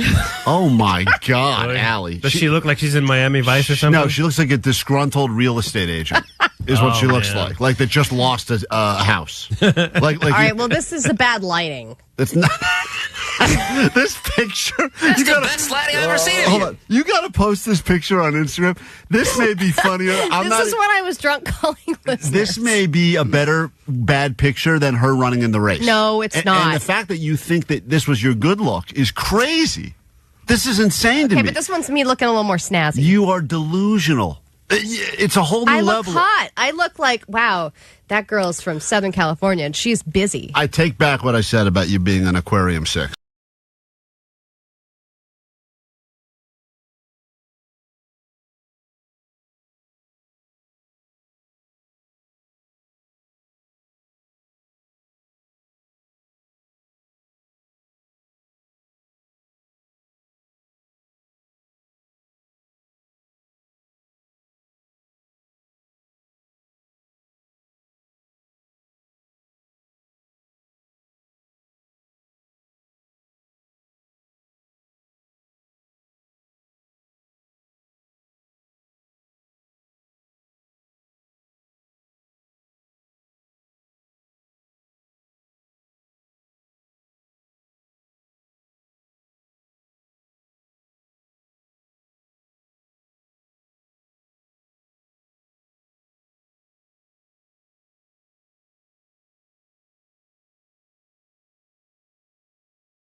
Tacos, bacon, pizza party continues here at KROQ as all of my favorite foods are being delivered all show long, even though I'm not allowed to eat any of them. Thanks a lot. Greatly appreciate it. And for all of you texters that are trying to figure out the address to send more food, please stop.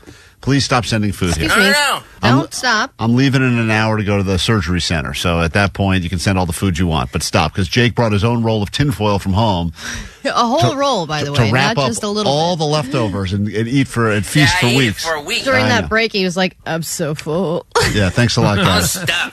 Yeah, I sadly went over and licked a pepperoni. It was like the saddest moment of my whole life. Yes, video of that is on Klein Alley Show's Instagram. Thanks for filming. Let's get to your news now. Then we'll get you on the standby boarding list so you can go see the Lumineers in Dublin, Ireland.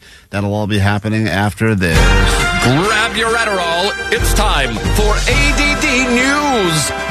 So Starbucks is making every effort to bring the company back to its roots. They want to be your friendly neighborhood coffee shop again. They've eliminated 30% of their very vast menu. They're offering coffee in real mugs now, and they've brought back writing names on people's cups. But baristas are already complaining about this because, A, they're sick of writing on your stupid cup. It's time-consuming, and not only have they been slowing down the pace of the service because they're writing names, they're also being asked to put personalized messages on the cups, such as affirmations, well wishes, and hello again for regulars.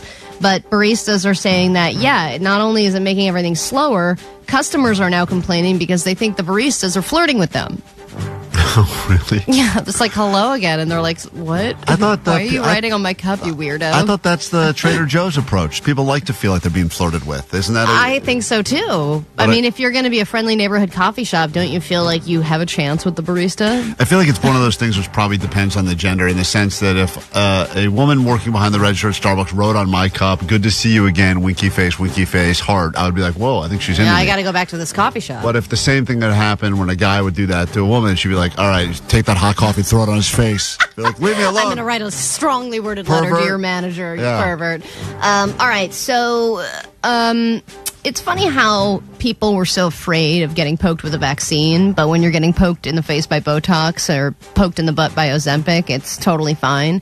And now people are willing to inject even weirder stuff into their bodies because it's going to make them young again. This is cheaper than Botox, but it's supposed to have the same effects. People are now injecting trout and salmon sperm into their faces instead of traditional fillers, and they say the results have been, quote, dramatic. Where do you even get salmon sperm? Oh, I know a guy. I bet you do.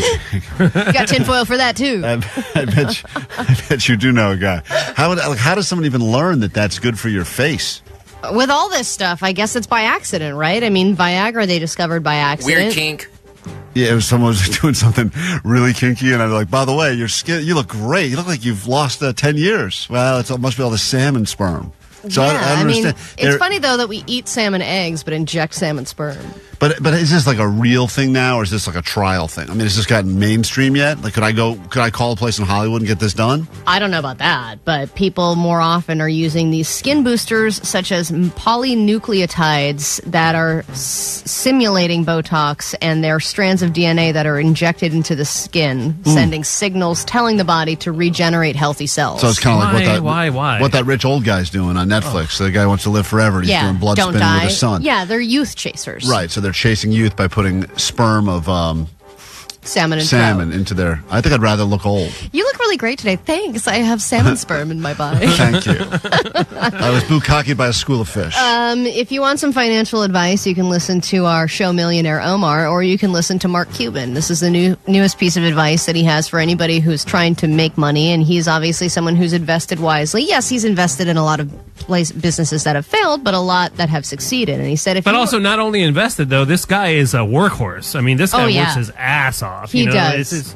I think, even if you have money and you invest it, you have to do something with it, and you have to be an entrepreneur. You got to have that kind of drive. That entrepreneur spirit. You got to have that spirit always. Never just kick back on easy street. He's always grinding. That guy that would never have to work another day in his life, he'd be fine for a million lifetimes. That's true. But he is driven to keep working, and that's why he keeps generating cash. Are you saying that he's promoting the opposite of what Johnny is saying, which is don't learn anything and fail? Yeah, Johnny said if you're the smartest guy in the room, you're in the wrong room. Right. Mark Cuban is probably the smartest guy in every room. He probably is. So here's his advice. He said, if you're a true adventurer and you really want to throw a Hail Mary, you might take 10%, put it in Bitcoin or Ethereum. But if you do that, you have to pretend like you've lost it already. And that's the thing. You have to be okay with the fact that you're losing money. That's my problem. Wow. I'm good at that. You have to have risky... but not think of it like that. It's almost like you do it, you put it aside, you pretend you've lost it, and then maybe it quadruples and you're super rich.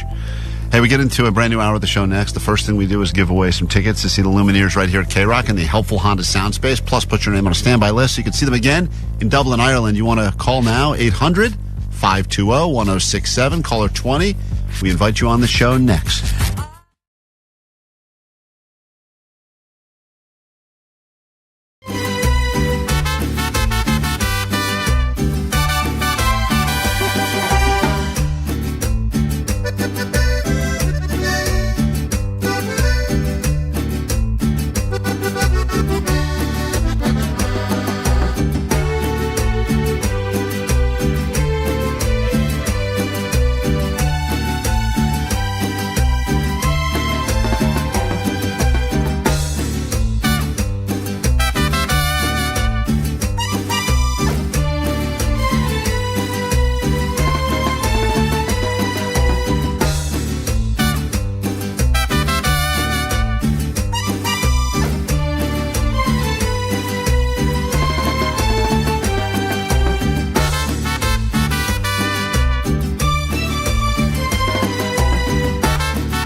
show. 106.7 KROQ FM in HD Pasadena, Los Angeles, Orange County.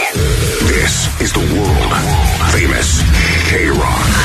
Welcome to just after 9 o'clock on a Thursday morning. It's the Prequent. It's Super Bowl Prequent is here. Great eating day ahead. I am ravenously hungry right now. If you're wondering, if you're watching, today is like a lot of people saying you're prepping for the Super Bowl just by all the food that has been brought in to rub in my face that I can't eat today. I will be getting on the scale this hour, though. I plan on having my lowest weight ever. Forced resolution, have to lose a pound a week. Still a lot of debate as to whether or not I've lost this thing, but regardless, the scale is in the studio. I'll hop on it this hour. We'll also get into El Cheapo. She believes she has the Super Bowl of cheap. The cheapest people that she is. Are you proud of them or are you ashamed of them? The cheapest people on the internet. Yeah, I am proud of them because I watched a lot of videos yesterday, both on TikTok and beyond, of some cheap hacks that people have or, cheap lifestyles that they live. And I think I have found the two cheapest people to battle it out for cheapest of the cheap and the super cheap. We will get into the super cheap with El Cheapo on a Thrifty Thursday. That is coming up. But of course, right now, let's get your spot on a standby list to hop on this airplane right here and travel to Dublin, Ireland to see the Lumineers. It's a loud-ass plane, man. Let's say hi to caller 20, which puts us in Burbank, California. Hello, Mike. Hey, good morning. Good morning. Great news for you. Caller 20 means you get your name on the standby list to travel to Dublin and see the Lumineers. Plus, you'll get a couple tickets to see them right here with us at the KROQ Helpful Honda Soundspace. All right? Oh, man, that's awesome. I'm looking forward to it. Hopefully drink a Guinness in Ireland. Yeah, dude, I hope you win. On Monday morning, we will announce the winner. So hopefully you are locked in with us after the Super Bowl, all right? Oh, definitely. Thank you, guys. All right, thank you. That's Mike in Burbank. 661 said, I wonder if they tried out human sperm before they got to salmon sperm when it comes to people who are now injecting themselves with salmon sperm to look young again. And you remember a while back we talked about that woman who had gotten 1,000 men in one day? Yes. And her video that she posted was, look at my skin. Right. Look at how amazing it looks. So when you fill yourself with any kind of sperm, apparently it has youth benefits and skin benefits that you cannot even imagine. There's a great takeaway for you. Let's get on some offspring, and then we'll get into Meet the Neighbors and a whole new hour of the show, which starts right now.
KROQ, we are Klein Alley Show. Things happening in neighborhoods all over Southern California. From time to time, we like to check out some of the many apps out there, the Neighborhood app, the Nextdoor app, the Citizen app, to figure out what's happening in your neck of the woods. It's time for us to all meet the neighbors. Meet the neighbors. That's what you gotta do. Say hello, shake a hand, share a smile, and make a friend. Meet the neighbors. Their dog just crapped in your yard. Beautiful. That's Allie's real-life neighbor, Ray. Recorded a song for us because he was such a fan of us connecting neighbors with neighbors. And I think maybe more than ever before in Southern California, these past month has been trying times for us all. And as a result, neighbors really stepping up to help each other out. So will that affect Meet the Neighbors? Are people being friendlier to each other? Or are they still using all these apps to get stupid recommendations for a bakery nearby? Yeah. Did anybody help Christina in Burbank who posted, "Does anyone have rats I can play with?" Oh, man. That's weird. To which Maggie replied, "Do you mean indoor pet rats or wild rats?" To which she said, "Either is fine." Then Antoine said, "Lily and I know where you can find some rats," winky face. And then Patrick said, "Yeah, I've got a bunch under my building. Have at it. Play as much as you want." And then Gloria, who put in the final comment, said, "Are you a cat?" That's a great question. Great follow-up. But that was submitted by a listener, by the way. Lynn in Cahuenga Pass this was Diane in North Hollywood, and she wanted to say to everyone, too much has been going on in the world lately. I just want to check in. How are you all doing today? To which nobody said anything. Zero responses. Get out of here. Every comment around it, including does anyone know a plumber nearby? 97 comments. Yeah. And the one above that is, does anyone know if that was fireworks or guns that we heard recently? And to which there was 116 comments. But the one comment, just too much going on in the world. I want to check in. How's everyone doing? Zero comments and 0 hearts. That means no one's okay. To which she responded to her own comment and said, once again, just checking in. Are you all doing well? Followed by nothing. I love being checked in with by people I don't know. Diana, you made it to Meet the Neighbors on KROQ. That's something. Congratulations. Somebody named Mary Lou in my neighborhood does need some help. And she said, "Hi, neighbors. My husband, again, has lost his platinum wedding band." Again? Oh, she sounds so angry. Yeah. I can hear that tone. He said he lost it while running errands early Sunday morning. He was at Costco, Staples, Ralph's, and then the Dollar Tree. It's a good run. I know exactly probably what. Right in Van Nuys. Probably hit that whole little center right there. We left our info at each of the stores, but if anyone happened to be in those stores and found the platinum band, we would be so grateful to get it back. We also know finding it could be a long shot, but we've decided to reach out to our friendly neighbors for help. And a lot of them are going, "Well, I smell a divorce." Cheryl said, "Why don't you just check your own pockets?" And then just all kinds of thin crevices under the seats. I also didn't know there was a website called theringfinders.com that will help you find your wedding ring. I didn't think guys, mine is locked on here. I think it's pretty hard for it just to fall off while it's running errands. I think he's cheating. Yes. I also don't think he was doing all those stores in one morning. That's an aggressive morning right Totally. there. That's like, what did you do this morning? He's like, ran errands. Right. Where'd you go? All of the places. Costco, Dollar Tree, Ralph's. Pet Boys, hit them all. Yeah. It's okay, where's your wedding ring? Oh, I must have lost it in the Dollar Tree. Yeah. Yeah, likely story. Well, I'll reach out to Nextdoor. I can't believe I have to do this again. Allie is the cheapest person we know, and on Thrifty Thursday every week she gets to prove it by taking your calls and stories about times you've been cheap. But today, in honor of the big Super Bowl that's coming on Sunday, she has found what she believes to be the 2 cheapest people on the planet. She will battle them out in the Super Cheap. You can help determine who is cheaper than Allie, if anyone. We'll get to that next. I think everybody here knows what it means to join the Mile High Club, right? Oh my God! It's the KROQ Mile High Club. Get lucky and see your favorite KROQ bands in places all over the world. Destination 3. Pack your shillelagh, kiss the Blarney Stone, and river dance your way to the pub. When you follow the end of the rainbow to a pint of tickets to see the Lumineers in Dublin.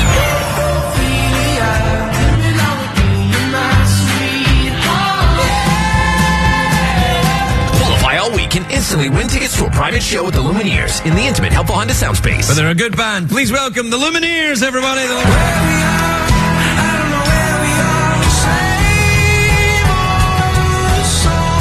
You'll get on the standby boarding list to see him again in Dublin, courtesy of Dual Tone.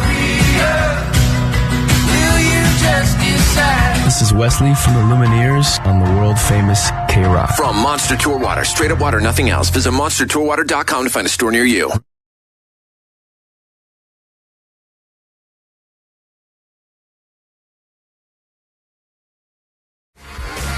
You want to be a winner to start your big holiday weekend? Call us now, 800-520-1067. Got the final round of Gunshot Firework, as we will take a listen together and figure out. It's a game that we all play in Southern California. Sometimes we play it year-round, but especially this week, man. This is the one week where I think we say to ourselves, well, maybe. What was that boom? Maybe that was a firework. Usually I think we think gunshot, duck cover, etc. But we'll give you a chance to play and win. Up for grabs, tickets for you to go to A Quiet Place Day 1 in theaters today. And we'll get you in, and all you got to do is be on the phones now at 800-520-1067 for the final and the hardest one yet. Yesterday, what was the gun, Jake, yesterday? It was a... I think that was a Remington 22. Right, that was a gun. That's Allie. What gun is that, Jake? Let me hear that one again, Omar. What gun is that? That's a pea shooter. That's right. Good stuff right there. I do love pee. She sure does. It's a pee in the pool shooter is what that is right there. Let's get to it. It's time for gunshot or firework. Hit it. When you live in LA, you hear nightly.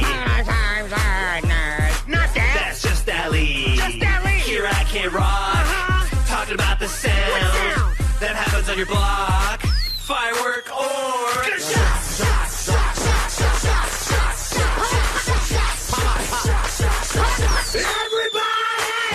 All right, let's say hi to 626. Get you in on the game right now. This is exciting because you get a chance to not only win yourself some tickets, but also bragging rights. And whenever neighbors come running and say, what was that? What was that? You say, I know, because I played the game on KROQ.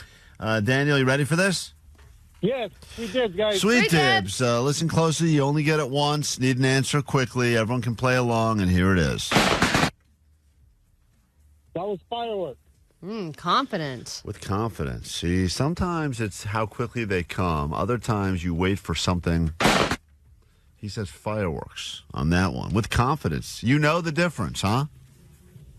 Yeah. Let's find out. Whoa, nice. You got it. I was wondering if, you know how Jake can identify the gun, can Omar identify the firework? Omar, you know what type of firework that was on sound alone? You know, that sounds like the Big Eagle 2000. Wow. If I think, so close, dude. That's a Black Cat 247. Jake, that is... Ace! That was called... Useless information. That was actually called Wild Screaming Rooster, if you guys really care. Okay. I do have the names. Wow. If you really do? Oh, yeah, that's wild. Because here's the... It does sound like that. Let's play a game. Is this Klein or a firework? Let's go ahead and see. Between your rooster screams and my pop-pops. Yeah, Omar, what would the 4th of July sound like if you're really on a budget and you're really trying to play... There you go. Get you ready for the holidays. That's a free one for you. Daniel, hang tight, buddy, and hold on, and thanks for listening, and thanks for playing, and enjoy yourself some tickets to A Quiet Place Day 1 in theaters now, all right? Thank you, guys. Thank you. You know, we were all talking about where we were going to be on the 4th, and Jake said he was over fireworks. Was that you, Jake? Yeah. I haven't been into fireworks for quite a while now. Do you feel like when you reach a certain age, you just kind of like every firework looks the same to you? Or is every single one awesome? Here's the thing I've noticed. I like a couple of things I realized that I have not grown at all from when I was 5 years old. For instance, if I hear an ice cream truck, even as an adult now, I think I hear it, and then I take a second to confirm that I'm hearing it. And then if I see it, I will yell, even if it's just me and no one's around, ice cream truck, like that. Like I'm like, and then I go, what the hell are you doing? You're an adult. You can go to the store and buy all the ice cream you want. Yeah. With fireworks, when I not so much hear them, but when I feel like I do see anything out of the corner, like unexpectedly, or I'll see something, at Universal Studios I'm driving by, or maybe sometimes like by the Hollywood Bowl, they got fireworks, and I'll catch one. I have a second of like, oh, so cool, fire! And then I realize I also don't really care. Yeah. But I do get very excited in the second I see them. You also do feel that way about the Goodyear blimp. Oh my God, I sure do. That is so true. I've been with you when you've seen it, and you're like, "There it is." I've almost. It's a Goodyear blimp, and I'm like, really? "Okay." A Goodyear blimp? Who cares? I have almost crashed my car when driving and by. And then he sends me videos. Yeah, and I'm like, I don't care about this blimp. There are three things. I get strangely excited when I see the blimp, and then I also don't care, but I just get excited when I see it. I'm like, that's the blimp! No, then it carries over to me because I saw it like parked in its hangar one day, and I was like, Katie, it's the blimp. And she was like, okay. Yeah, I know. I was like, you dumbass. I was like, what have I done? Yeah. That is those three things. I get excited, but the excitement lasts for seconds. Yeah. And as you know, the watching of the fireworks, the problem with it in general is, and I know Omar loves parades and probably loves fireworks and this and that, is that you always get some a-hole who stands next to you that constantly predicts that this is the finale. The end. Yes. Okay. Here comes the finale. Guys, I'm pretty sure. This must be the finale. I think this is the finale. And you go like, okay, here it is. Hey, this is the hey, look. And by the way, finale looks just like the other part of it. Yeah. And sometimes it's not the finale. It keeps going for a while. You go, I think that's it. No. I think at this point it's a joke to them. They're like, let's make everyone think it's the finale now. Oh, here it is. Okay. Oh, guys, this is the finale. And then sometimes they talk about it, and then they go, well, that was kind of a short show. Yeah, it's this like is the finale. Yeah, whatever. But that was only 25 minutes. We take ourselves a quick break. We're back in a moment. When we return, Friday Flex. You got anything worth bragging about? Now's your chance. Doesn't matter how insignificant it may seem. Quite a few people leaving their Friday Flexes on the GOAT line. We'll also open up these phones at 800-520-1067. If you want to get in on this, Friday Flex time, and we'll do it next. Klein Alley Show. 818 wanted to let us know that blimps are actually a very rare sight to see, and there's only about 25 in the world, and half of them are not being used. So Klein is right to be excited about seeing blimps. Wouldn't Klein be bored at seeing blimps after sitting across from Allie all day, every day? Oh, that is just mean. How dare you? It's Friday Flex time here at KROQ, 800-520-1067. Anything halfway decent that happened to you this week, it's an opportunity to brag about it. And I will say that this is not going to sound like a flex. Don't all of ours start with that? Yes, but I just want you all to know, and especially, I know you will not be impressed by this, but this is more of a flex against my wife. I went to the beach last weekend, and I had a ton of food that I had brought with me, and I left it all in my car. And it was at the beach all day, and it was hot. I ate it. Jake had half of my sandwich. I ate some things. My wife said, throw it all out. You're going to get sick. Toss it all out. She said, last time at the beach you had a sandwich, you sneezed, and the sandwich got lodged in your nose, and you were sneezing out parts of the sandwich all day. She said, you do not have a good track record I remember that. Eating at the beach. I ate other than the half sandwich I gave Jake, I ate every little thing that I had brought, and I am now feel like I don't want to mush it, but I do feel like I've now passed the point where I would have gotten violently ill. Oh, good. So, look at you. You didn't get food poisoning. I didn't get food poisoning, or even E. though coli. I was incredibly irresponsible with things. You ate risky food and lived. Very, That's great. very risky food. And I think we've all done that before. You get leftovers, you forget them in the car, you see them there, you go, I really don't want to throw these out. That was good or that was expensive or whatever. And you go, but do I want to get sick? And the way I looked at it was, if I do get violently ill, I'll probably lose a few pounds. I could use that. It's better than Ozempic. And is that better than Well, I don't know if it's better than Ozempic, but it's definitely more available to me than Ozempic. Nature's Ozempic. It's cheaper. The original Ozempic. It's OG Zempic is what it is. Yeah. And I thought, if I get sick, great. But I didn't get sick. So I feel like not only did I not get sick, which is a win, I get to tell my wife, you were wrong, and I was right, and I will continue to eat food that was left in my car overnight. And the reverse flex for us is that we had to... John Mulaney tickets coming up in mere moments, and I'll hop on that scale. So place your bets. If I didn't lose another pound, which I must have lost another pound in the last 24 hours at least, then I have officially lost the forced resolutions, and my punishment, I'm sure, will be terrible. You're getting thin, man. You're like getting Ariana Grande style. That's my goal. I have her picture on my wall. I look every day. I said, that's my goal weight, Ariana Grande. I want an arm the size of a wrist. I can't wait to put on weight. I'm going to put on 20 pounds today. I hope after this thing. I hope for you, too. All right, I want you to do some good eating. Time for El Cheapo. As you know, Super Bowl's here, but she only cares about cheap things and cheap people, so she's got the super cheap to get into. It's time to talk to the kingpin of cheap. Here she is, El Cheapo. It's one thing to be known for being cheap, and it's quite another to be so cheap that you get asked by cable television to appear on a show about being cheap. And then everyone gets to look at you and go, oh my God, I can't believe you're living that lifestyle. And you get to be proud and say, yes, I'm unique and I live a different life, but at least I'm saving 10% on my energy bill. And I have scoured the internet, I've scoured all the videos, and I found the people that I believe can battle it out for the cheapest of the cheap. And these are people that you look up to, Allie? Like the same way that like a guy like me would look up to, Ariana Grande for weight. In the same way, a guy with me would look at like an athlete and go, man, that'd be great. One day, that could be me. She is emaciated. That's beautiful. Do you look at these cheap people and think to yourself, man, if you only applied yourself, you could be even cheaper? Look, I respect the creativity because it takes creativity to be cheap, and it also takes resourcefulness, problem solving, and dedication and time. And those are things that I don't really have, or the time to really, really make a change. And I also don't have a supportive partner. Got it. So that's the other part of it. But before I get to the two finalists, I just wanted to do an honorable mention to this guy because he uses his fridge for many purposes. And one of them, we actually did talk about how we're wasting water by doing our laundry too much. This guy has eliminated laundry completely. Okay, this pair here, I bought these 15 years ago. Can you believe that? Look at that. He puts his clothes in the fridge and cleans them that way. Oh. I've got some clothes in Ziploc bags. I don't have to put them in the washing machine. It actually kills the bacteria by having them in here. By tightly packing his fridge with clothes, cookware, and canned goods, Todd cuts his energy use by nearly 10%. That way I save on laundry detergent. I save on time. I don't have to use electricity to run my washing machine. I've had clothes since high school. Just pack up your fridge with anything you can find. I don't care. So Clearly. That's just my honorable mention. And by the way, that's 10%. That's not even one of those massive. I thought they were going to say he has no water bill. You go, oh, that's pretty nice. 10%. 10% savings. His entire fridge is full of his dirty clothes. That sounds terrible. I know. I don't think the gains are there. That's, yeah. All right. So here's another woman, and she has come up with a first aid kit hack. And this woman I'm very much like because I do think that buying those first aid kits and having them supplied all the time, that does run up a high bill. And if you can come up with natural alternatives, I think that that's brilliant. A first aid kit for the home can cost up to $215, then has to be continually replenished.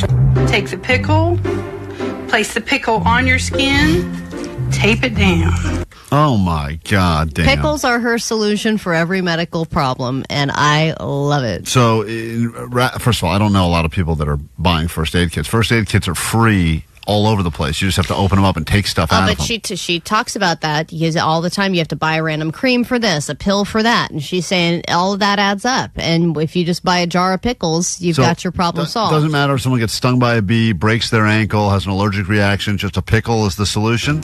Leave it on for 20 minutes and you're good to go. You're not. I do not like pickles. This is her son. Right. Of course not. I don't like to eat them. I don't want them rubbed on me. I don't want pickles on me. That poor kid, he's probably got like 6 broken bones. He's probably sitting there. And he stinks. Yeah, he probably smells terrible. Every time he's got a problem at all. Mom, I don't feel well. Pickle, damn it. Pickles are great for bug bites. Mm-hmm. The vinegar in the pickle takes away the sting from the bug bite and it reduces the swelling. I don't have to buy any creams because this works like magic. A jar of pickles will run $1.49 at the store.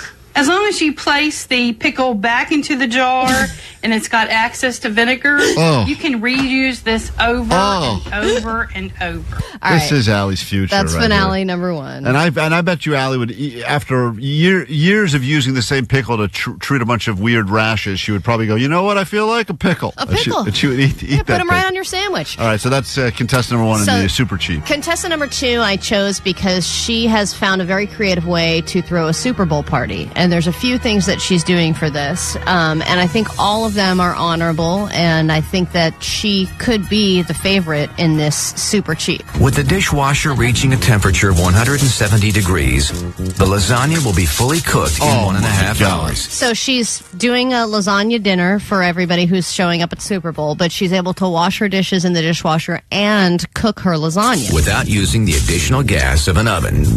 Washing dishes and cooking meals with my dishwasher. All these people sound the same. They all have the same voice. They're so proud. Don't they sound proud? No, it's not. The proud is not what I'm hearing. I learned that I can just clean myself in my own toilet bowl. She does say that she has to wrap the lasagna very well or it will get wet in the cycle. Or else the food will get wet. Oh. I collect lint from the dryer. This is another thing that she does. I don't have to buy cotton swabs. I'm using the lint right now to apply my compact powder. So she's doing her makeup with laundry lint. This is how she's getting ready for the Super Bowl. Oh, man. Now she's having people over, but she's doing something a little unconventional during the commercial break. All right. Come on! Hey. This is the second time we did that! I have to turn it off when it's a commercial. I gotta save money for electricity. I'm sorry. No, we ain't having this. I'm sorry. No, we ain't having this. Not having this at all.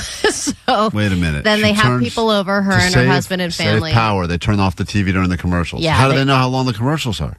I think they just guess. Maybe you turn it on really quick to check, and then you have to turn it back off. And by the way, the Super Bowl, that's like the commercials are as much something people like to watch as I know. the game. I think this whole family, I think all the people left, but also they wouldn't turn the lights on. So a woman was like, can I have the candle? I have to use the bathroom. All right, well. So what are your votes, guys? 800-520-1067. There can only be one winner in the Super Cheap. Will it be a person that uses pickles to cure everything, doesn't buy any medicine or first aid kit or Band-Aids? Or, I mean, it's got to be the second one. Between the lasagna and the dishwasher, really using... And the laundry lint. Using lint as, like, Q-tips. And she uses it to remove nail polish and apply her makeup. That is terrible. So you think that I'm cheap, and then there are people like this. I just want you to think about that. Because, yes, I like to save $1 every once in a while, but I am not a lifestyle liver like this, okay? And this is... my hopes. These are my hopes and dreams. Well, that's the saddest part of the whole thing. We'll come back and announce the winner of the Super Cheap after this. I'll hop on the scale. This is KROQ. Good morning.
Winner of the Super Cheap is Lint Lady, who uses her dryer lint to apply makeup to her own face. 626 said, I can't believe that Klein really just needs a pickle instead of a colonoscopy. That's all I needed today. Just a pickle. Stupid day and a half of not eating and everything else. Alfred on KROQ. Good morning.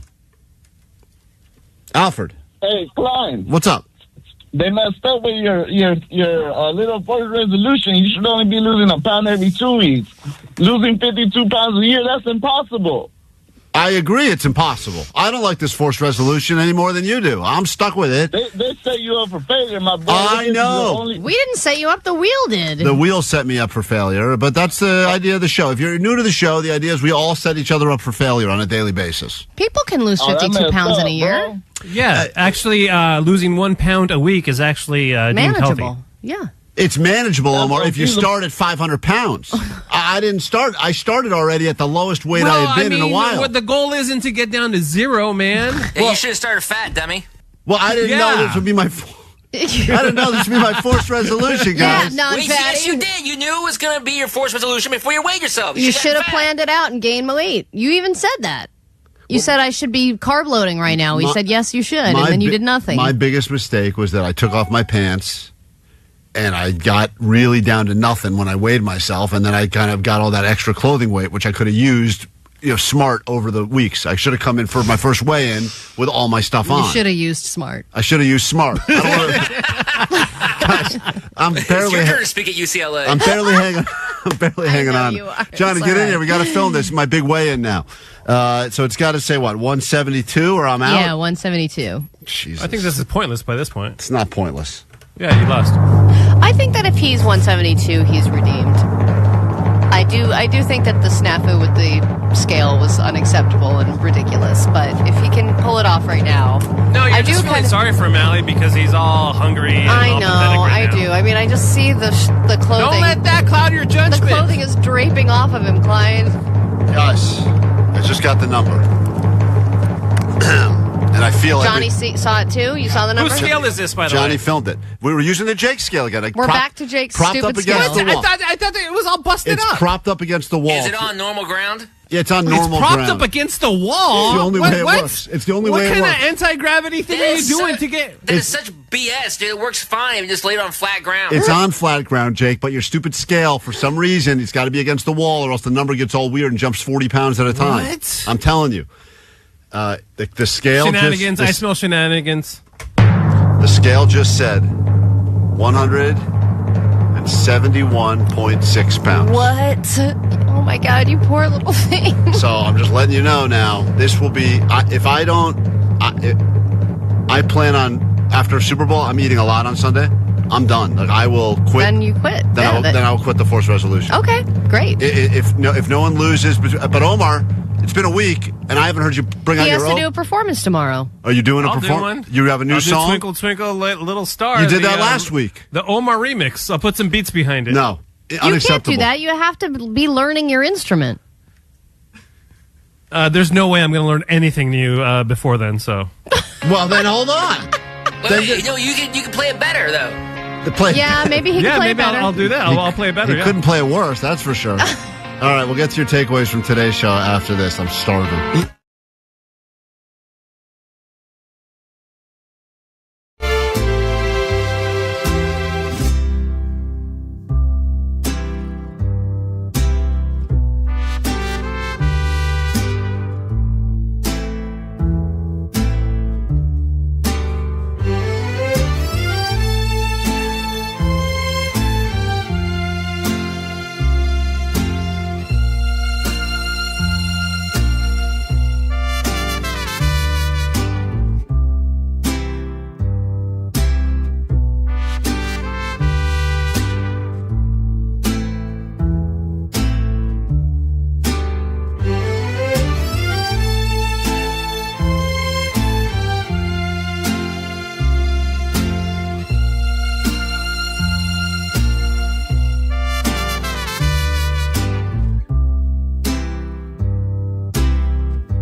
are going to do some things. That's true. Do some things.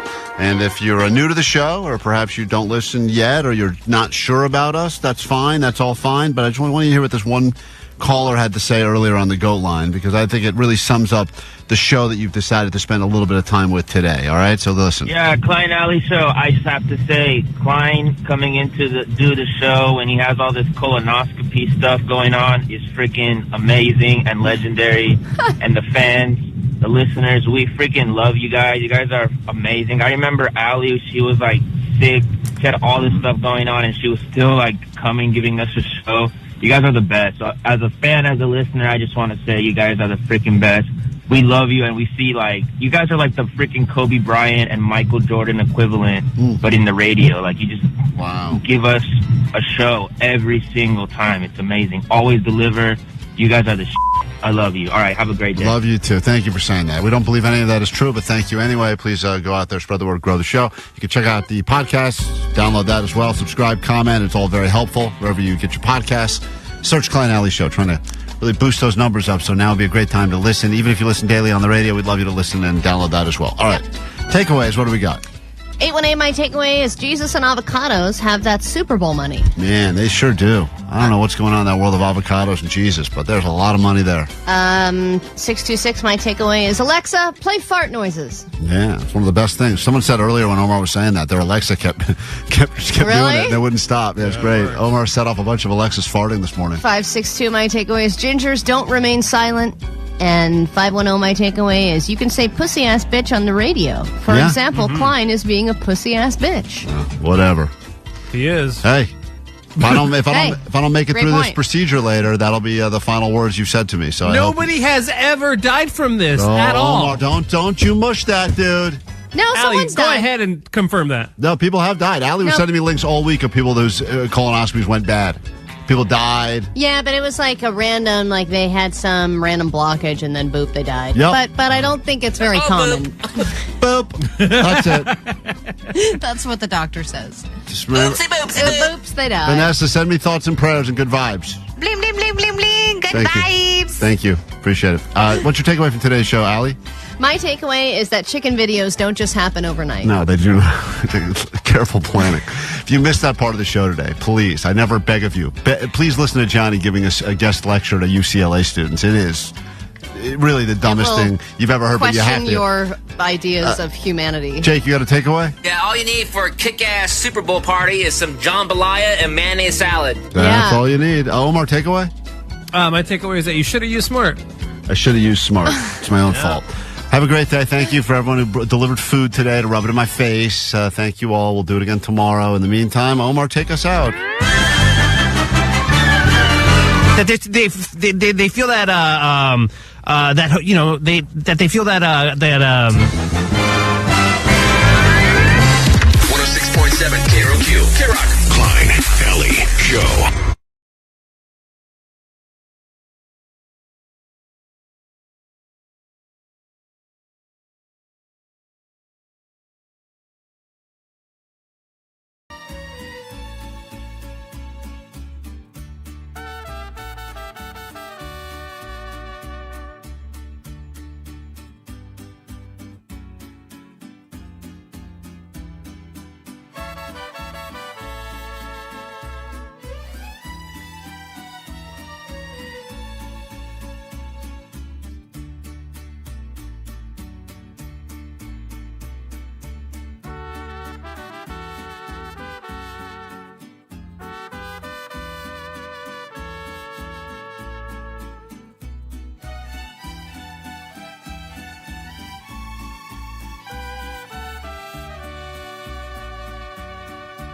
Bing, bang, boom, bam.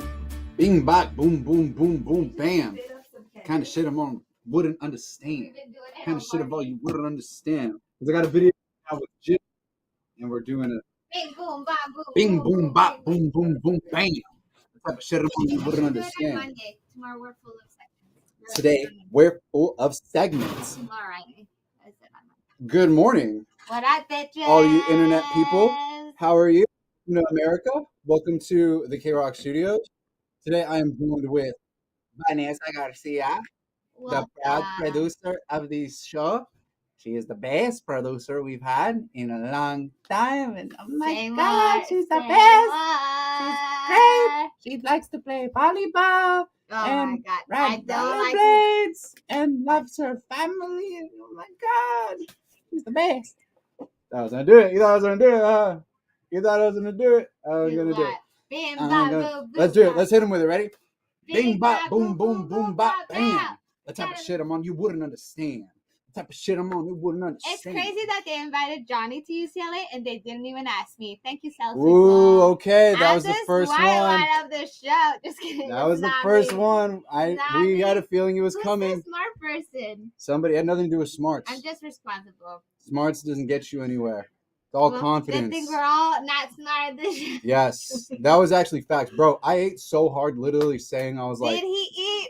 "Did I eat?" Chat, drop a blue heart if I ate during that speech. Like I ate, and y'all were fed, man. That was some great stuff. Shout out to UCLA department for having me speak with Jennifer Tobar on Tuesday night. That was really sick. That was really epic. Shout out to the next college. What did you talk about? I talked about my experience at Odyssey. She wanted to really talk about my experience flying on a plane, the importance of community and how radio really touches upon that, and why it's still a crucial, prominent form of media. And then I also she wanted to talk about my success with like the Instagram videos with like sneaking chicken and fellatio salad and stuff like that. Oh my gosh, you have to hear the audio. Nicole has to hear the audio. It's so funny. I heard it. The audio on air of me talking at the school. It's wild. Yeah, it's crazy. I really my history. My buddy had a show on UCLA radio, and I tagged along with him, and I told him, I was like, dude, like, what if I DM like small indie artists that we love, like Beach Fossils, Ebu, Surf Rock is Dead, Surf Curse. What if I like DM them and be like, yo, do you want to like join our show and like, can we interview you? Like, we love your music and stuff. And they let us do that, and we did it, and that's what I did. I would DM the artists and book them, but I didn't go to UCLA or anything like that. And that's crazy. Like, if you really want something, just go for it. The world is not going to wait for you or hold your hand and do whatever. We all get here by mistakes or by happy accidents. You're a happy accident here. On the show, not on the career. Yeah, on KROQ, I did study to do this career. Oh, you studied Actually, you guys don't know, but back in the day, about 6 years ago, I actually did work for KROQ for 2 years. I was an overnight board up when we had board ups. Bless you. So it's a full circle moment. It really is. It's kind of wild. Like the fact that they used to have somebody stay here overnight and control it was wild. Overnight? Woo! I'm a little jealous. I wish I could have done that. But when you were doing that, I was probably like a junior in high school, probably. So. And I was. That's pretty crazy. Hi, Mike. College. Fresh out of college. Yeah. I mean, it's crazy. Everything's pretty wild. And then, Vanessa got here because she got let go at her station. Which is the same company. But the station just doesn't exist anymore. And then it does. It just doesn't have shows. It's a music station. You probably spiraled out or crashed out for like a minute or two, and then literally like an hour later, we're like, "Hey, we need you." I crashed out for 20 minutes. Yeah, she was probably like, "I don't have a job anymore." Okay. Crying in the hallway. I didn't cry. Box while I sat. Oh my! Didn't cry. Believe it or not, I didn't cry. I had that job. How am I gonna find the rollerblades and skate in Long Beach?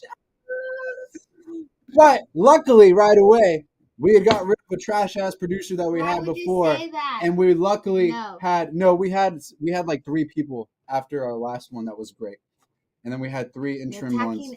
Let's not do it. I could. Nobody's gonna care. This is whatever. Freedom of speech. And then luckily they anchored Vanessa. They're like, hey, this girl knows what she's doing. Let's try her out. She'll tell you anything. And luckily, I won't do anything. You would do behind the scenes work, yeah. Behind the scenes. You needed a job, girlfriend. So we got her. I need to pay the bill. Yeah. Rent. That 1-bedroom apartment in Long Beach. You're giving me a lot of credit. I have a studio.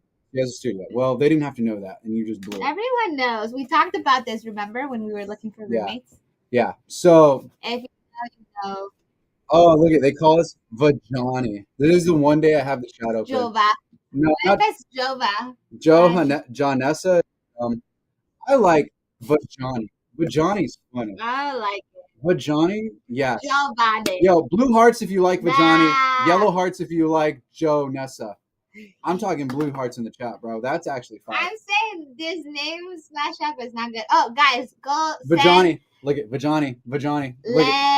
Guys, go send Klein good vibes on his DM. He's Klein, show us your butthole on the camera. Last time. Show me what the doctors are going to see. Last one. Yeah. Hey, green hearts if you're trying to see Klein's booty hole. Klein, go ahead. Show him. What are you giving him? Blue steel? Guys, send Klein all the good vibes. I'm gonna tell you that 171 looks good on me, dude. I didn't see it on the camera. Dude, look at you can see the little pockets in your cheeks, bro. Yeah, blue steel. Look at that. Vanessa, give your best look. Give your best Rizzler face right here. Oh my gosh, we should book you to model something for a magazine. There you go. Look at that. Let's do that. Sheep. Hey, backwards hat theory is true, guys. Girls love guys that wear backwards hats. I've heard that from about 3 different women already. It is legit a thing. Oh, shit. Make it rain, baby. All right, we love that shit. Hey, look, I see a lot of yellow hearts. I think people like Vajani. No, we don't. Guys, you have been fed well today. Today was a party in the studio and on air. Remember to stream the podcast and share it because today was literally a movie. It was great, fun stuff everywhere. You guys really go check out the podcast. Go change and go share the podcast too. And we will see you guys tomorrow. Justin, take us away. Take us away. I'm going to try to come.